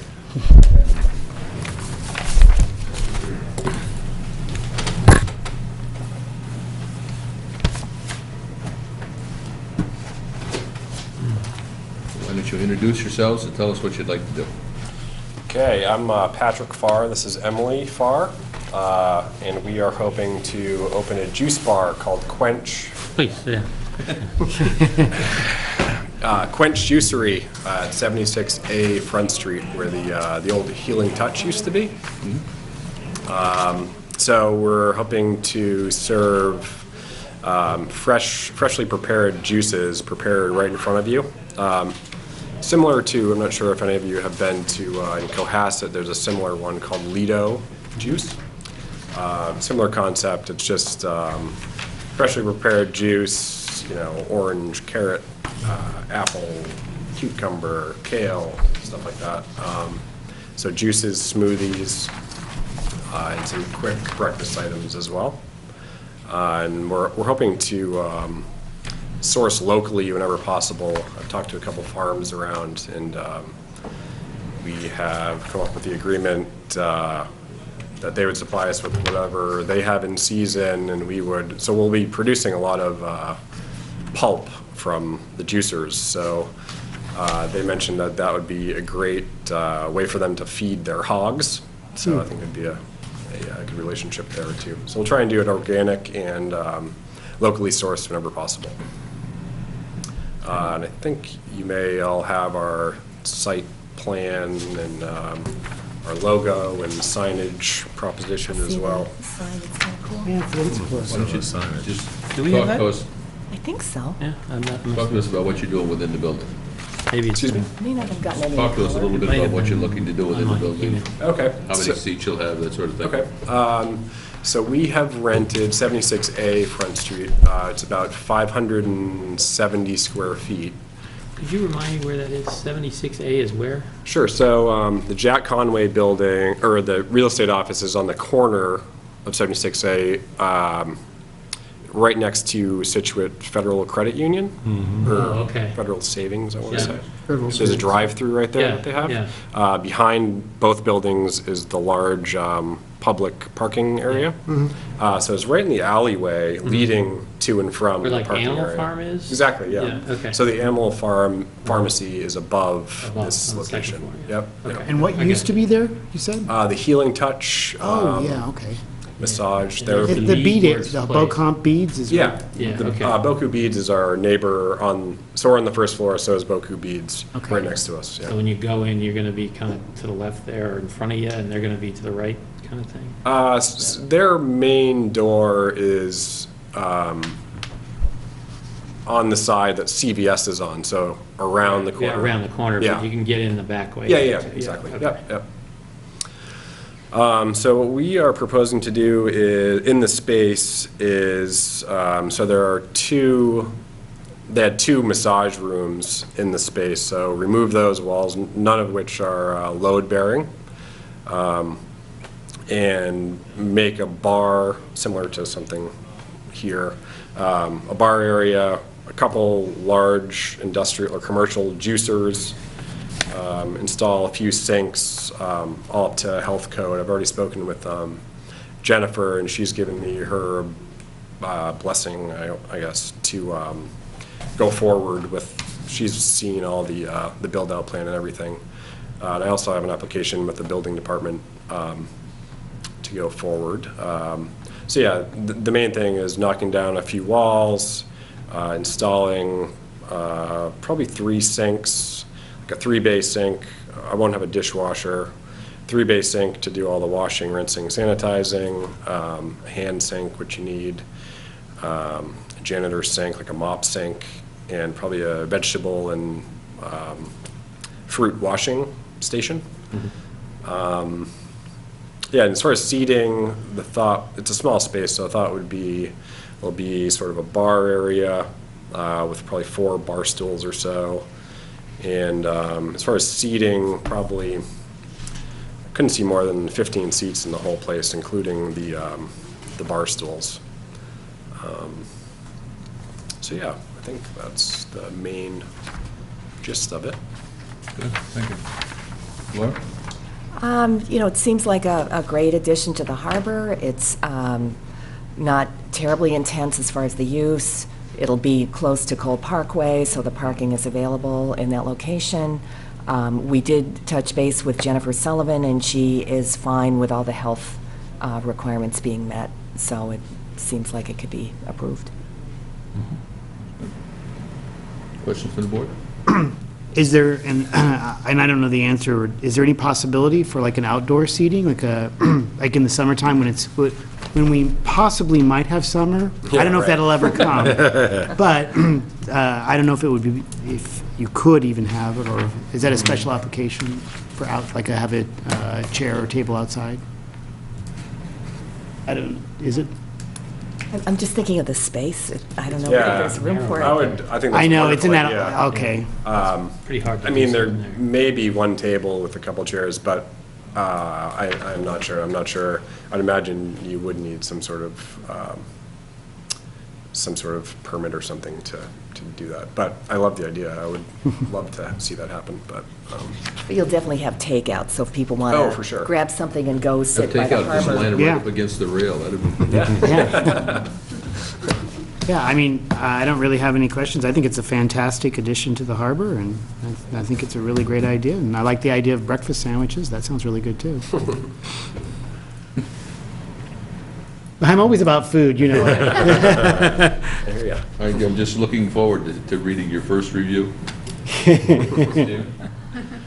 No, I like the idea too. I love the idea of just having, empty space in the harbor filled with other businesses. So I think this is great. I didn't see the logo, but that looks very nice too. Yeah.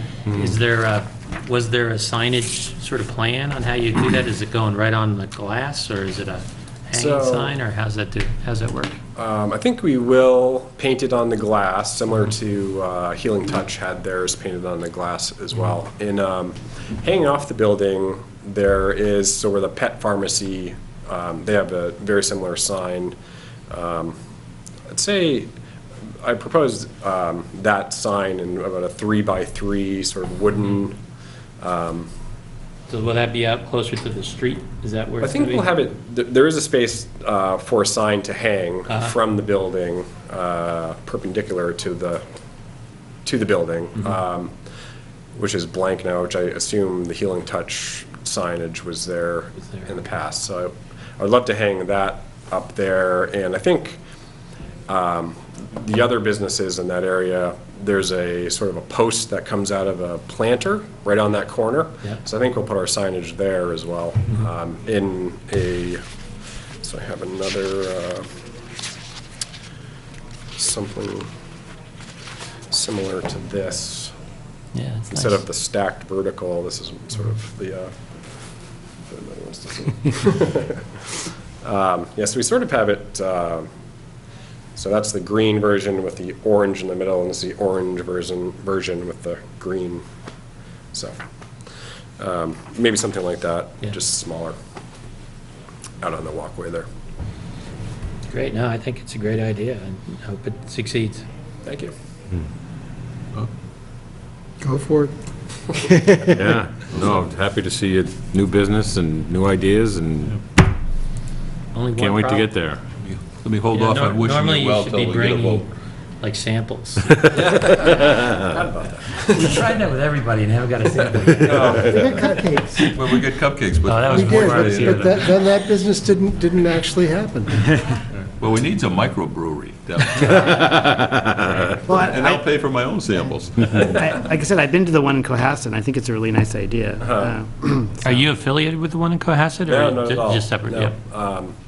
Yeah, we've just been to quite a few, and we've been juicing for quite a while. And yeah, it seems like the beauty of it is, or one of the beauties of it, it's not a huge startup cost. Yeah, and, sure. And it's all very healthy, and a lot of people of all age groups are trying to be more healthy, So, yeah. I So think what it's- would your sort of timeline be? When would you think you'd be operational?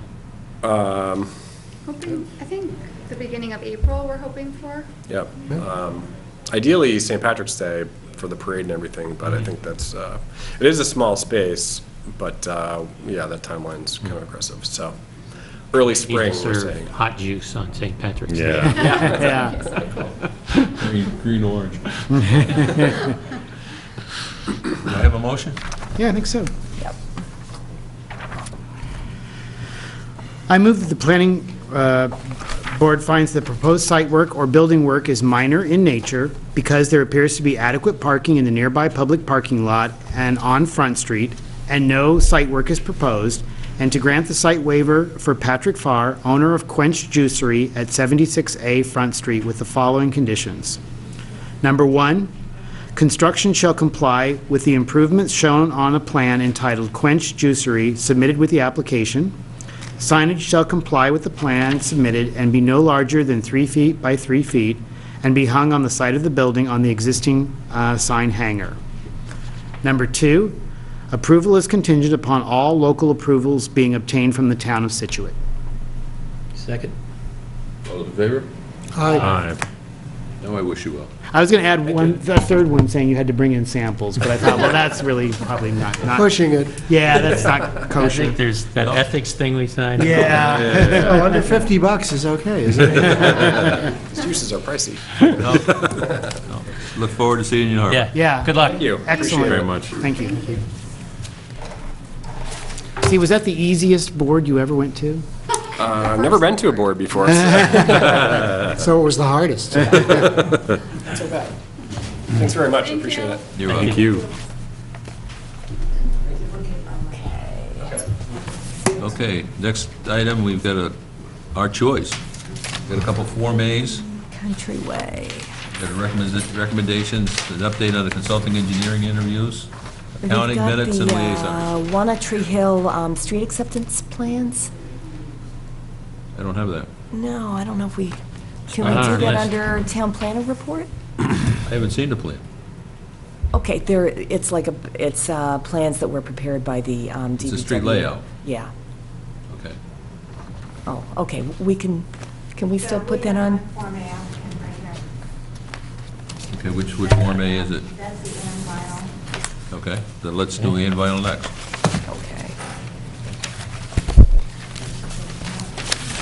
Why don't you come up and tell us what you want to do?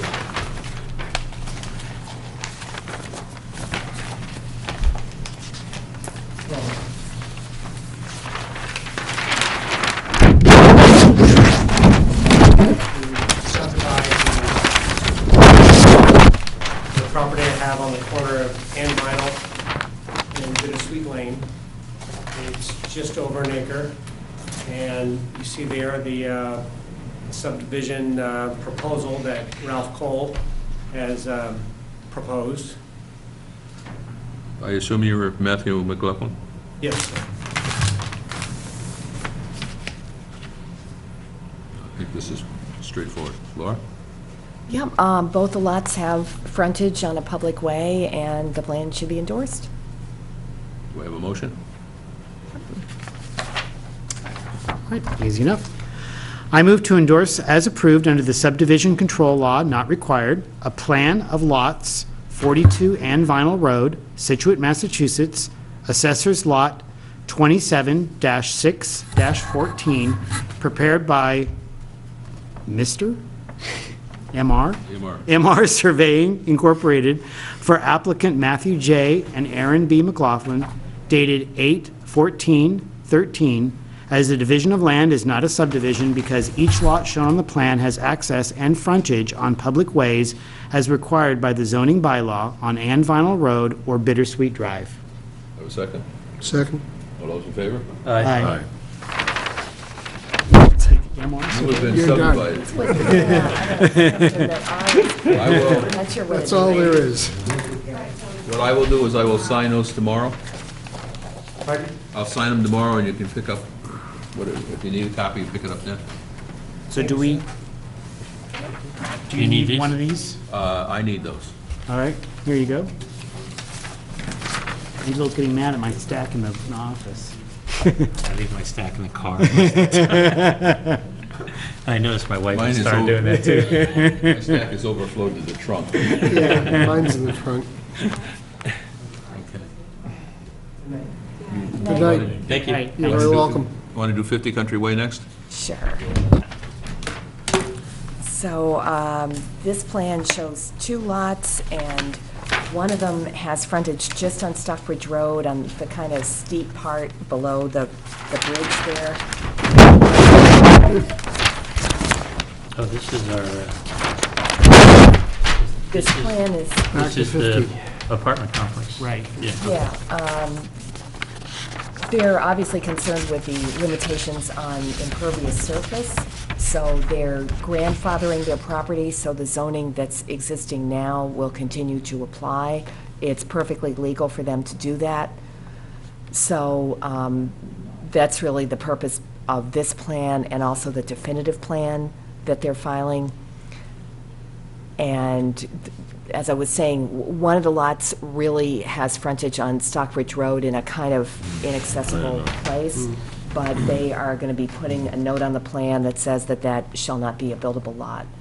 That's Lot 9. That's Lot 9. Explain Yeah. it to me again. What are they trying to accomplish here? They're trying to preserve the zoning that exists right now, because with this new water resource protection district, they'll be affected by the amount of impervious surface limitation. So the How zoning much kind will of, they be affected? they'll have a maximum of that 20%. And it'll just be the front part of their lot that'll be affected, but it'll be hard to comply with that. Hard to impossible to comply with it. So clarification, even with what we heard tonight about that, we only have to work with the 20% within that zone? That little That's piece of not it? in place yet, Richard. Oh, but that's what they're trying to avoid. That's what is they're having trying- well, that Exactly. It's not in affected. place, but it's going to be. If we approve this tonight, we've accepted there's a record now of this being a legal parcel, not subject to any future zoning, but only bound by the zoning and regulations that are in place tonight. Right, right. They're using this and the definitive plan, both, because the grandfathering is a little bit different for each of those. But this has a lot of property in the Zone A because it's across the street from the reservoir. Right. So because of that, that's, how they're, in the district that's going to have that impervious surface limit on it. Mhm. And when you're in a business zone, it's really hard for anybody to meet those limits. Okay. But I think he's kind of unique in that I don't think other lots are affected by it on Country Way because of the way the, Yeah. Old Oak and Bucket Pond, kind of just the shape of it. So they sort of, I guess, they have to do this, or otherwise they're, like, let's say they didn't do this, and they were waiting for the approval at town meeting. If we did approve it at town meeting, the way that the map is currently and with those regulations, would they be able to do the same thing? I mean, or I should say, would they be able to build the way they want? No. Okay. Yeah. Good. Well, thank you. In effect, what this does is grandfathers into existing zoning between this and definitive subdivision. Okay. And that's the purpose of this exercise. And the design that we've seen and discussed earlier tonight is based on the existing zoning. Yeah. And you couldn't do that under what the zoning will become if town meeting passes the new. Agreed. Yeah, the zoning would prevent them from being able to do much of anything as far as, mixed-use development. So, yeah, I mean, the idea was to. This is just a function of timing, Yeah, because timing in the we're state going to law. town meeting to put these protections in place for the water supply, Yeah, right? yeah, And so what we're trying to do is carve something out of that protection. yeah, yeah. That's really yeah. what we're talking about here. I mean, when you think about the fairness of it, I mean, they really have been working on these plans for years. Right. And, it's been a little bit slow going from time to time, but they seem to be making a lot of progress right now. And, I think it's in the town's interest to protect the water supply, but also to have the businesses Yeah, it's kind of be able to develop, and then you can have some type of treatment, hopefully, for stormwater that's going to go in place as part of this development. I mean, it's still a special permit, so we've got whatever we need to do to protect it. Probably Yeah. one of the things I'd like to understand when they come back in then is what How would they be gonna the do that? effect of the new ones, and, you know, how we balancing that out? Yeah. Because this just feels like it's just happenstance that it happens to be this time. Because when it goes in place, everybody else who's got this situation is going to be affected by it, right? Yeah, there actually aren't that many, maybe we should get this little map out for a minute. To kind of,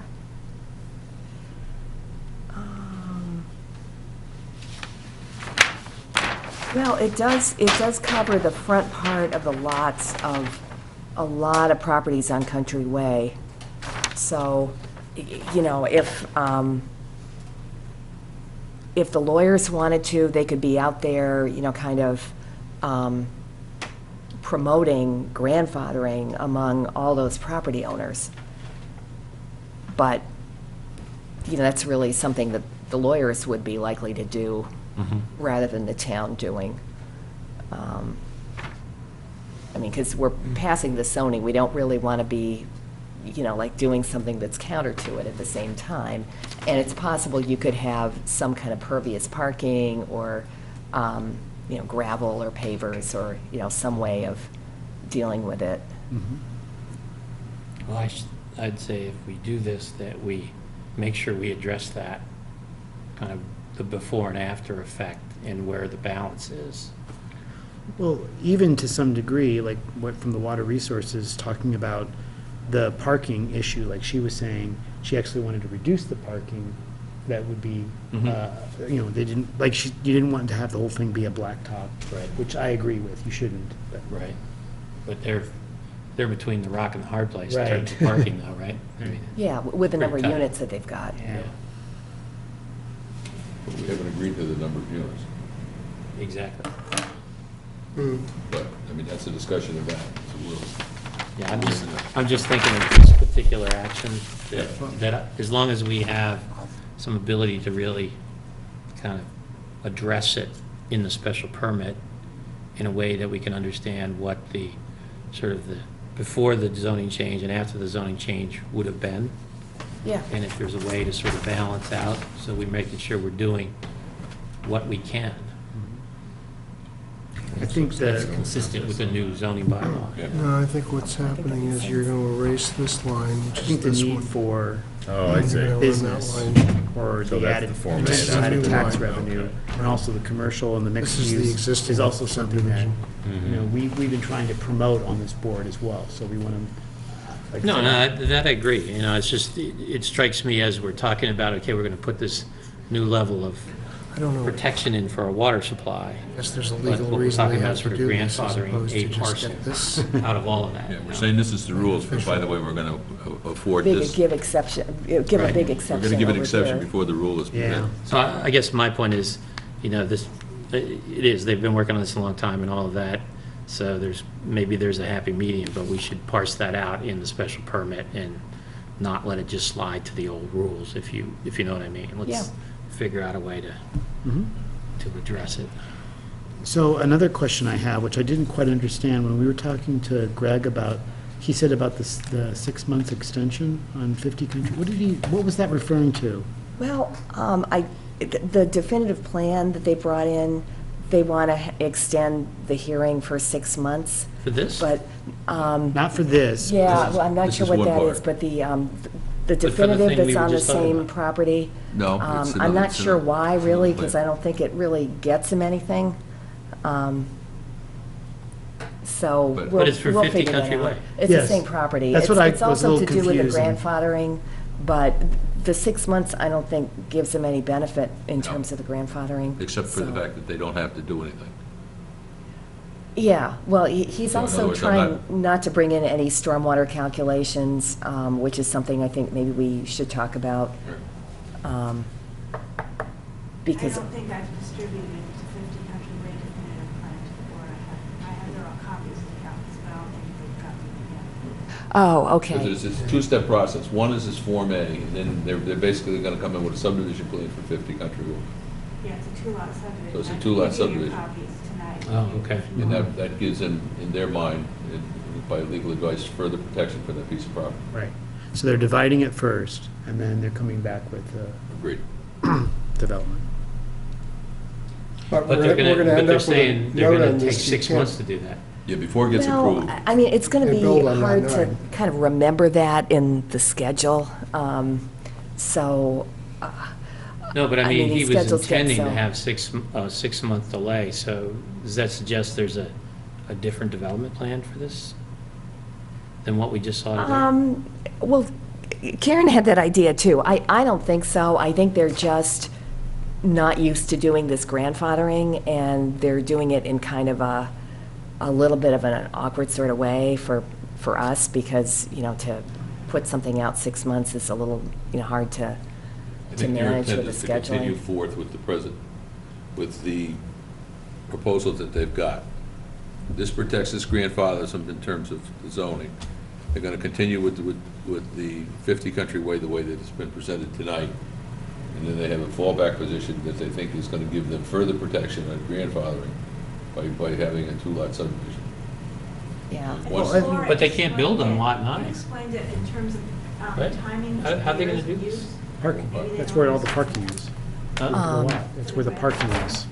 No, the Yeah. building probably No. spills It's- over to that, No. doesn't it? Actually, I don't have my, That's Well- basically the parking. Is that right? It So- looked big enough to me that the building would spill over to it, but. So what I was going to say also is that they're kind of locked into the current plan that they have, because Yeah. if they say, okay, we divide this, and this Lot 9 becomes not buildable, Mhm. let's just theoretically say they want to revise their plans and, like you said, move the building over, now they can't. Right. So they're kind of locked into completely what they're locked in. presenting us, is if that's what I understand it to be. Well, they're locking themselves Yeah. into a set of boundaries. You can't come back and abolish this lot line later for the purposes of that. Well, in the new oh, zoning. sure they can. I mean, the lot line doesn't mean, this one doesn't have to be recorded, it doesn't really mean anything. So that wouldn't kick them back into being bound by the new zoning? No. Okay. Yeah, Getting back to when that- they dissolve the lot line, wouldn't it be the current zoning at that point? No, because people used to just do Form A plans with the outlines of the lot and not even creating a separate lot. Yeah. And they'd still get the grandfathering, as long as they got the planning board to endorse it. I mean, and when I say get the planning board to endorse it, it's not like there's really a choice. I mean, it's sort of, they're kind of Right, I They mean, meet the they're legally by right. permitted to Yeah. get this, Yeah, so we don't have a lot of, it's not something where there's a lot of flexibility. right. One, this protects their rights, and two is they're also put the planning board in position by meeting the requirements and brings the requirement endorsed. With that definitive plan, and we just talk about that for another minute, getting back to Karen reminded me of, I don't know if you intended it this way, but the reason why they're going out 6 months is they get 7 years from the date that that plan is endorsed. So I think they're trying to buy the maximum amount of time, but it's really up to the planning board whether you continue something for 6 months or not. I mean, it's a long time to continue something for, just to kind of extend somebody's grandfathering out like another 6 months. Because I think he had talked about trying to get an extension for a year, and, it's... We just have them withdraw and come back and refile. I mean, why would we? Because then he Because wouldn't then get the they'd be under the grandfathering, present then he'd zoning. lose it. It has to be something that was Whatever submitted zoning was before the town meeting. But I think it also has, in my So mind. what if we don't grant the I'm not sure I understand. So if we don't grant the continuance, they don't get it, and they lose their grandfathering? No. Well, you have to eventually act on it. You have to eventually approve it, but Approve what? the definitive plan. Yeah, or deny it. Or deny, Or we have to, we deny. have to address it. Yeah. Okay. Well, I think what I need is a motion to basically endorse this plan once the comment that the lot is, small lot is a non-buildable lot. Yeah, we got that. We were kind of counting on that. We were expecting that. And just so, clarification, so they really would have 6 months plus 7 years, and that's why they really want to push it? Right, Okay. right. If they go out a year, then they've really got 8 years. But then you'll be approving this mixed-use project, and you won't really know if they have the grandfathering or not. So that's why it doesn't make any sense to me. Yeah. But anyway, What do I know? Everyone okay? Sure. I move to endorse, as approved under the subdivision control law not required, a plan of land, 50 Country Way, Scituate, Massachusetts, prepared by Morse Engineering Company Incorporated for applicant C. Christopher Ford, trustee of 50 Country Way Trust, dated 2/10/2014, as the division of land is not a subdivision because each lot shown on the plan has frontage on public ways, and Lot 9 will be labeled as not a buildable lot as it has no practical access. Second. All those in favor? Aye. Okay. Can we talk about the Walnut Tree Hill stuff for a second?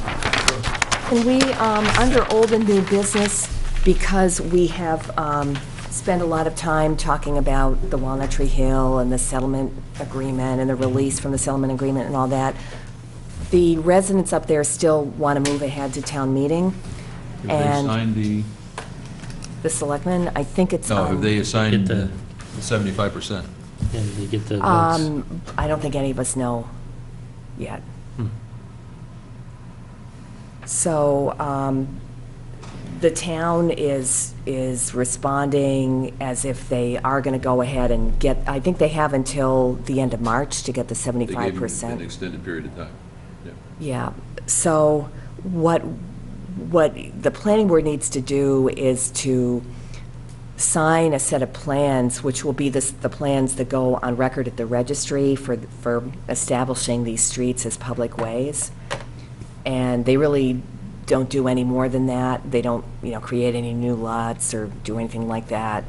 And they were drawn up by Dan Smith, who's a surveyor. These on are the town staff. as-built plans. They're street acceptance plans, so I think it's really the layout of the road and not the actual pavement, but the layout, the legal area that the town, will take on. So does it include like drainage structures and all that kind of stuff? Doesn't include anything outside the road layout, So because the it's town never property takes that. lines, basically. Just property lines, the lines of the streets. And he has a legal description that we have of, the areas that are going to be transferred to the town and their, the number of 1,000 square feet and so on. So what does that do to the areas that aren't covered but that need to be maintained by the town, particularly the drainage systems and all that? The town never takes those on, and they're not going to take these ones on. Well, clarification, I think you mean road drainage, not the site drainage. Are you referring to site drainage? No, I'm or- talking about the road drainage. Well, like the detention basins, there are 3 detention basins But up that's, there. yeah, but that's, So those are, that's what I'm that's the talking whole about. Those- development. They're outside the road layout. No, Yeah. but some of, Yeah. some of the drainage in the roads feed the detention basin somewhere, right? Yeah, anything that's right in the road, the town will take care of, but they won't take care of the detention basins or the pipes that are going, out to the. Oh, okay, I didn't know that. I thought when we took over the road, we were taking over the drainage system that goes with it. No. Most towns, a lot of towns do it that way. Situate has never done it So that who way. does the drainage system? The The homeowners are homeowners. still going to have to do that, Holy cow. so. Do they? But only, I only hope the they part that's understand So outside the do road they layout. now? Well, Must be about I a think 50% hit they rate. do. should. I think that they Maybe have from time to 30%. I was gonna time. say. They have from time to time done some maintenance up there. Wow. So, anyway. Okay. Do you need to vote for us to, Yeah, we do, and here's a motion. Everyone okay? does everybody You've have, seen the plans, right? because I saw part of them, but I haven't seen the final ones. Okay. Okay, can they vote like contingent on you looking at the plans and That would being work for me. happy? I think I got to initial. Contingent on the Limbach Yeah, or? yeah, I think actually the whole planning board does. So should I But- just say contingent on reviewing the, Yeah, contingent on, okay. you know what I mean. I move that the planning board recommend to the Board of Selectmen and the 2014 annual town meeting that the streets of Greenbrier Way, Garrison Drive, Walnut Hill Drive, Woodworth Lane, and Bridle Lane be laid out in accordance with MGL Chapter 82, Section 21 through 24, and be accepted by town meeting to become public ways in accordance with layout plans dated March 17th, 2008. contingent on review by the planning board. Okay. Do we have a second? Second. All those in favor? Aye.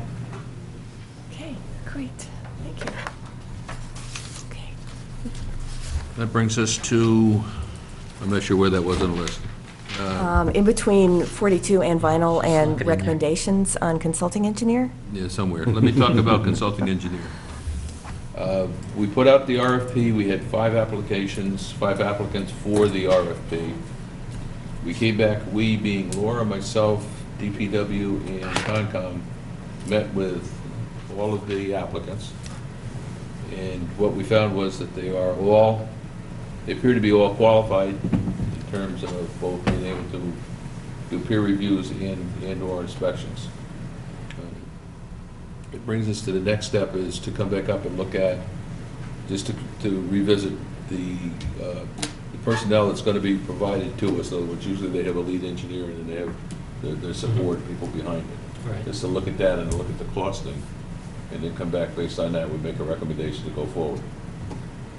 That sounds like the right thing to do. It may be as simple as rank ordering them 1 to 5. It may very well be that, depending on how some are reviewed, or some handle our plans or handle our inspections, there may be only 4 applicants that we choose. But it's where we are at this point in time. So the idea is you're going to choose multiple consultants and then sort of cycle through? Cycle through them, that's what.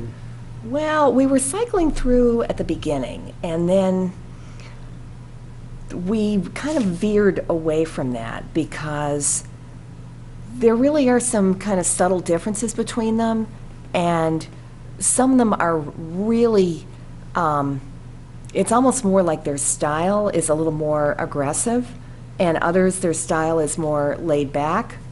And if it's a big, complicated development, sometimes you want the more aggressive person. If it's a little development and everything is fine and it's, very low impact, maybe it doesn't matter to have, to have that. It may not be the next one up, but we'd cycle through them depending on what was the best match for the board to have it reviewed. I think it's a little more thinking in terms of the match. It also, one of the things that came up during our interview was an interesting proposal, and that is that there are some towns that basically have a flat rate cost for the review. Mhm. They have a flat rate for an engineer, maybe they have a junior engineer or a surveyor, whatever, inspector, whatever they have. And they have flat rates for those. The interesting thing is that some of the rates that we've seen and discussed about are actually either higher or lower than what the flat rate is. So Laura has agreed to look at, to see if there's a way that we can flat rate it. Right, they come up with a rate that basically. So we're paying whatever consultant it is, if it's a senior engineer, we're paying each one of them the same rate. Absolutely. Okay. And that's the intent, so that we come back up so that there's no, I want, firm A because they're. I want the cheap guys. Yeah. They're $8 an hour cheaper. Yeah. Yeah. I think that would obviate that Yeah, call. that's a good idea. Out of the 5 that you got applications from, are you going to choose all 5?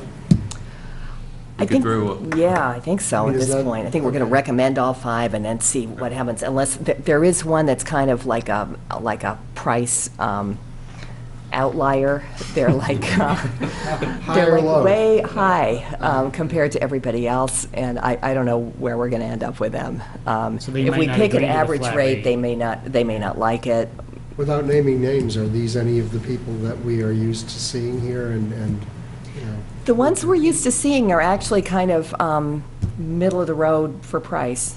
but They're in the they 5. apply. They're in the They're 5. in The the 2 5. that we still have. I mean, the Beals and Thomas, we can't, so, And John. because they couldn't, All of them make will peace with work the for the contract. town. At one point, they've all worked for the town.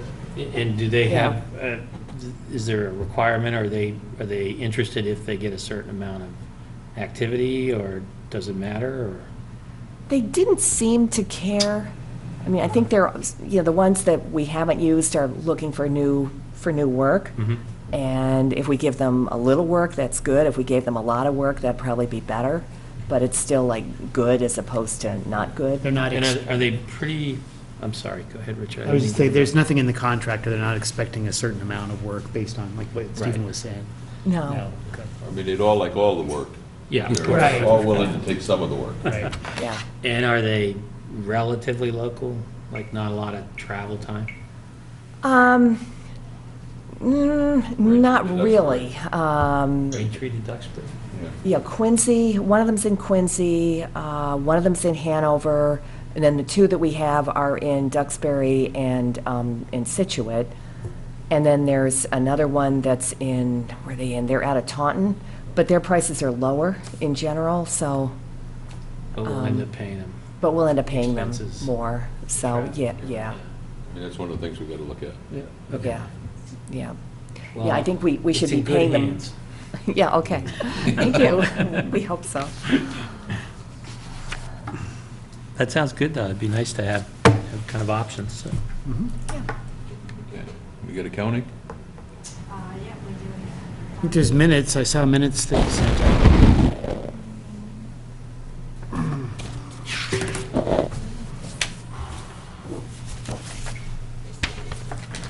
Yeah, would you be so kind?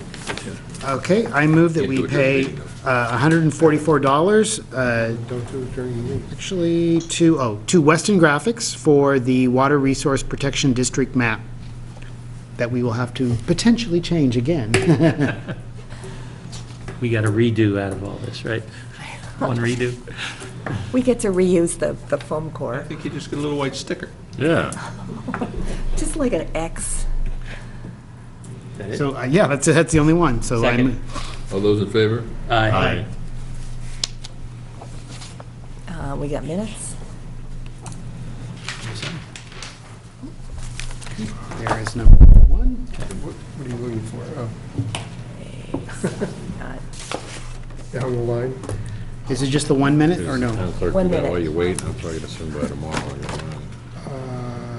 What do you call Mine that? was already made up. Oh, okay. Right, gentlemen? Remind, you would need a new one. You probably ought to call him first. I think we need to declare a vacancy first. No, we don't. Oh, that's going to the selectmen? I told you that, didn't I? That And they're going to have a roll call the vote. selectmen are going to have a roll call vote on whether this vacancy exists or not, which they haven't done before, but someone decided it was really important that they do it, so they're going to do it. I need 3 signatures. Great. All right, I move that we approve the Scituate Planning Board minutes for February 13, 2014. Second. All those in favor? Aye. Town planner report? Okay, the Economic Development Commission met last night, and they didn't have they had a quorum, but they hadn't posted the meeting.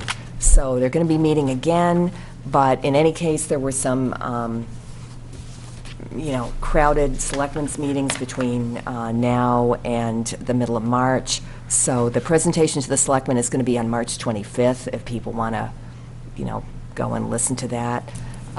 Should be kind of interesting.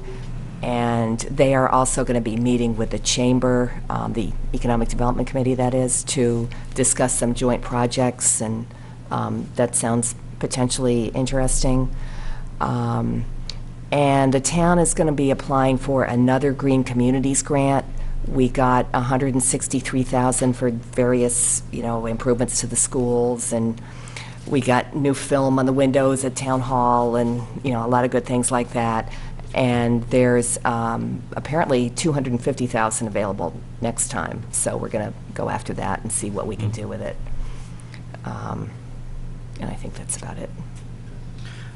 I have a question for the 3 zoning articles. I know we postponed that, at least closing the hearing, until the 27th, but that's going to go before the advisory committee and the selectmen, like a formal presentation. Can you let us know so we can be there and help with that? We did the advisory Took the liberty committee. of doing okay. advisory, All right, well, I saw that in the They selectmen. wrapped it into the budget. Okay, that's fine. I'm sure you did They fantastic. were generally pretty happy about most things, I think. Were there any, can you say if there were any particular issues? Well, I don't know. I don't think there really were. Not really. I think it ends up water resource, you've got to do it. Right, otherwise we don't get our drinking water. Marijuana, we basically committed to do it. We have to Yeah. do it. And third is the Overlay district. overlay district, and they see the benefit to that. Okay. I just wanted to make sure that we were proactively supporting these articles that we've come up with. No, I think it'd be great to get, a number of people at the selectmen's meeting. Just to protect me. Yeah, and So- me too. So, well, I guess, so if you could let us know, or maybe send out an email Yeah. when that meeting Yeah. will, I looked on the definitely schedule, will. the Scituate, calendar, calendar. and there wasn't any meetings in March yet posted. You need So- to go to the individual sites. If you don't see it on the calendar, go to the individual sites, okay? Because When, the individual site Alright, for, so- like, select, If you want- Board of Selectmen? Board of Oh, Or Concom. okay. So if you just see a meeting there, but don't see anything else, go to their page because of some, For whatever reason, either they don't Technical roll up or glitches. they don't roll down. Okay. Yeah, there's some I just went to glitches. the calendar, and I right, just you said, have to go to the pages now. Okay. Sorry. No, it's okay. That's No- the way it's working for you. okay, well, that's good to know. So is any of that grant money that you're talking about, could any of that be put towards this sort of business district, just, the Driftway sort of, gateway master development? plan Yeah, kind kind of of the thing. thing you sent me about the, I don't think that could, but there used to be some other grant money out there, and I can look into it. I mean, it's always a question of the timeframes and how long does it take to get the money and then to do an RP and all of that. There's also, I would think there's a little extra in that meals tax that might be good for something like this. Is this something that the Economic Development Committee would endorse? I don't know. I think it would have to be kind of pitched to them and. Yeah, I think we need some kind of joint support on something like that, because we're really sort of taking the lead from them in terms of trying to make that a gateway, so to speak. Yeah. So I would say then if we're going to do that, we should jointly agree we should put some resources to do it. They have a lot of money that's earmarked for more work on their study. They're going to have a big public participation process and then lots of recommendations and so on. And this is kind of a recommendation that's like ready to go. Mhm. So it'd be nice if maybe some of that money could be moved towards something like this. Yeah. Yeah. Particularly since it looks like there's somebody who wants to do something there, right? Yeah. Yeah, I mean, if you go with MAPC, which is how they got the economic development study, you kind of have to use MAPC to do the work, which, has like pluses and minuses. So, For any actual physical work on the ground, is CPC funding available for anything? just if it's historic preservation or open space Just or general housing, town affordable beautification or housing. anything? I mean, for a couple affordable housing units, you could, Yeah. Could do that. you could do that. You got this affordable housing trust that has a pile of money that, Yeah, that's an could interesting idea. subsidize some units, I was going to ask you about that.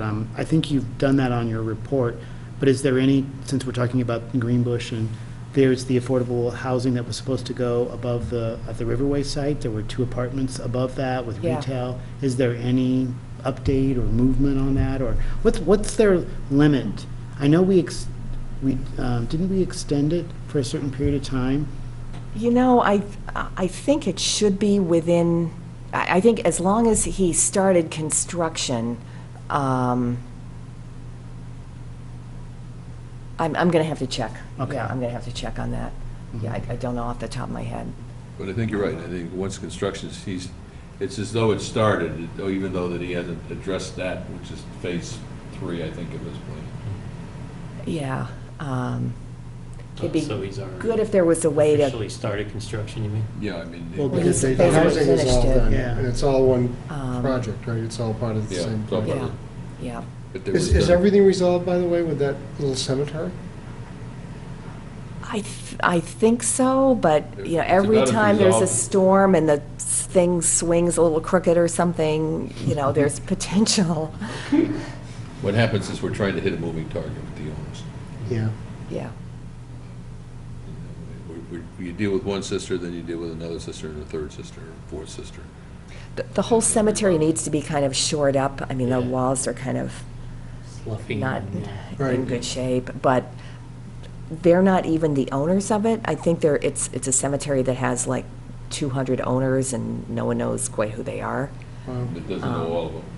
Yeah, so. That reminds me of one other question. Whatever happened to the sign, the permanent sign out at the Rotary?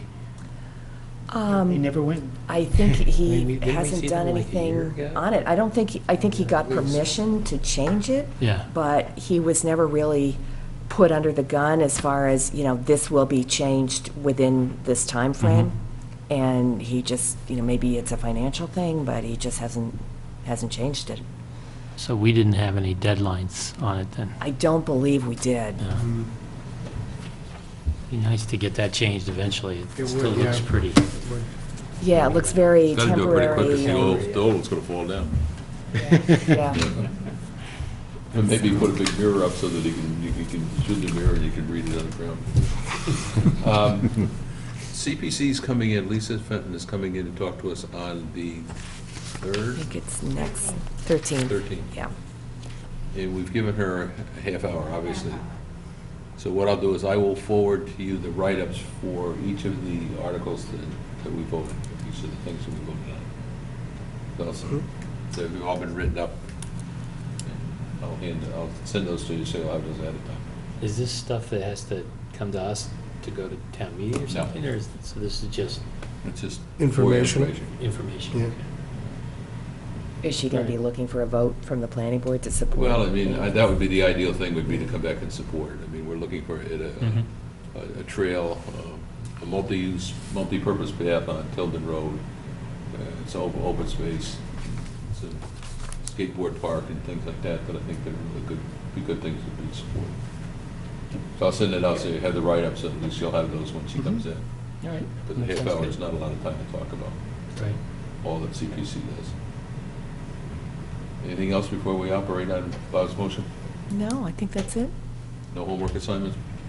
Thank you for that, yeah. You're welcome. Yeah, you can tell I asked about the train canopy. Yeah. They're going to start working on it in the spring, or when it's nicer weather. When it's you know. warm, which may be never. Which maybe never, exactly. I'm assuming spring. That'll be July 17th and 18th. So I have a motion to adjourn. All those in favor? Aye. Is it nice, or do we get a carnival film?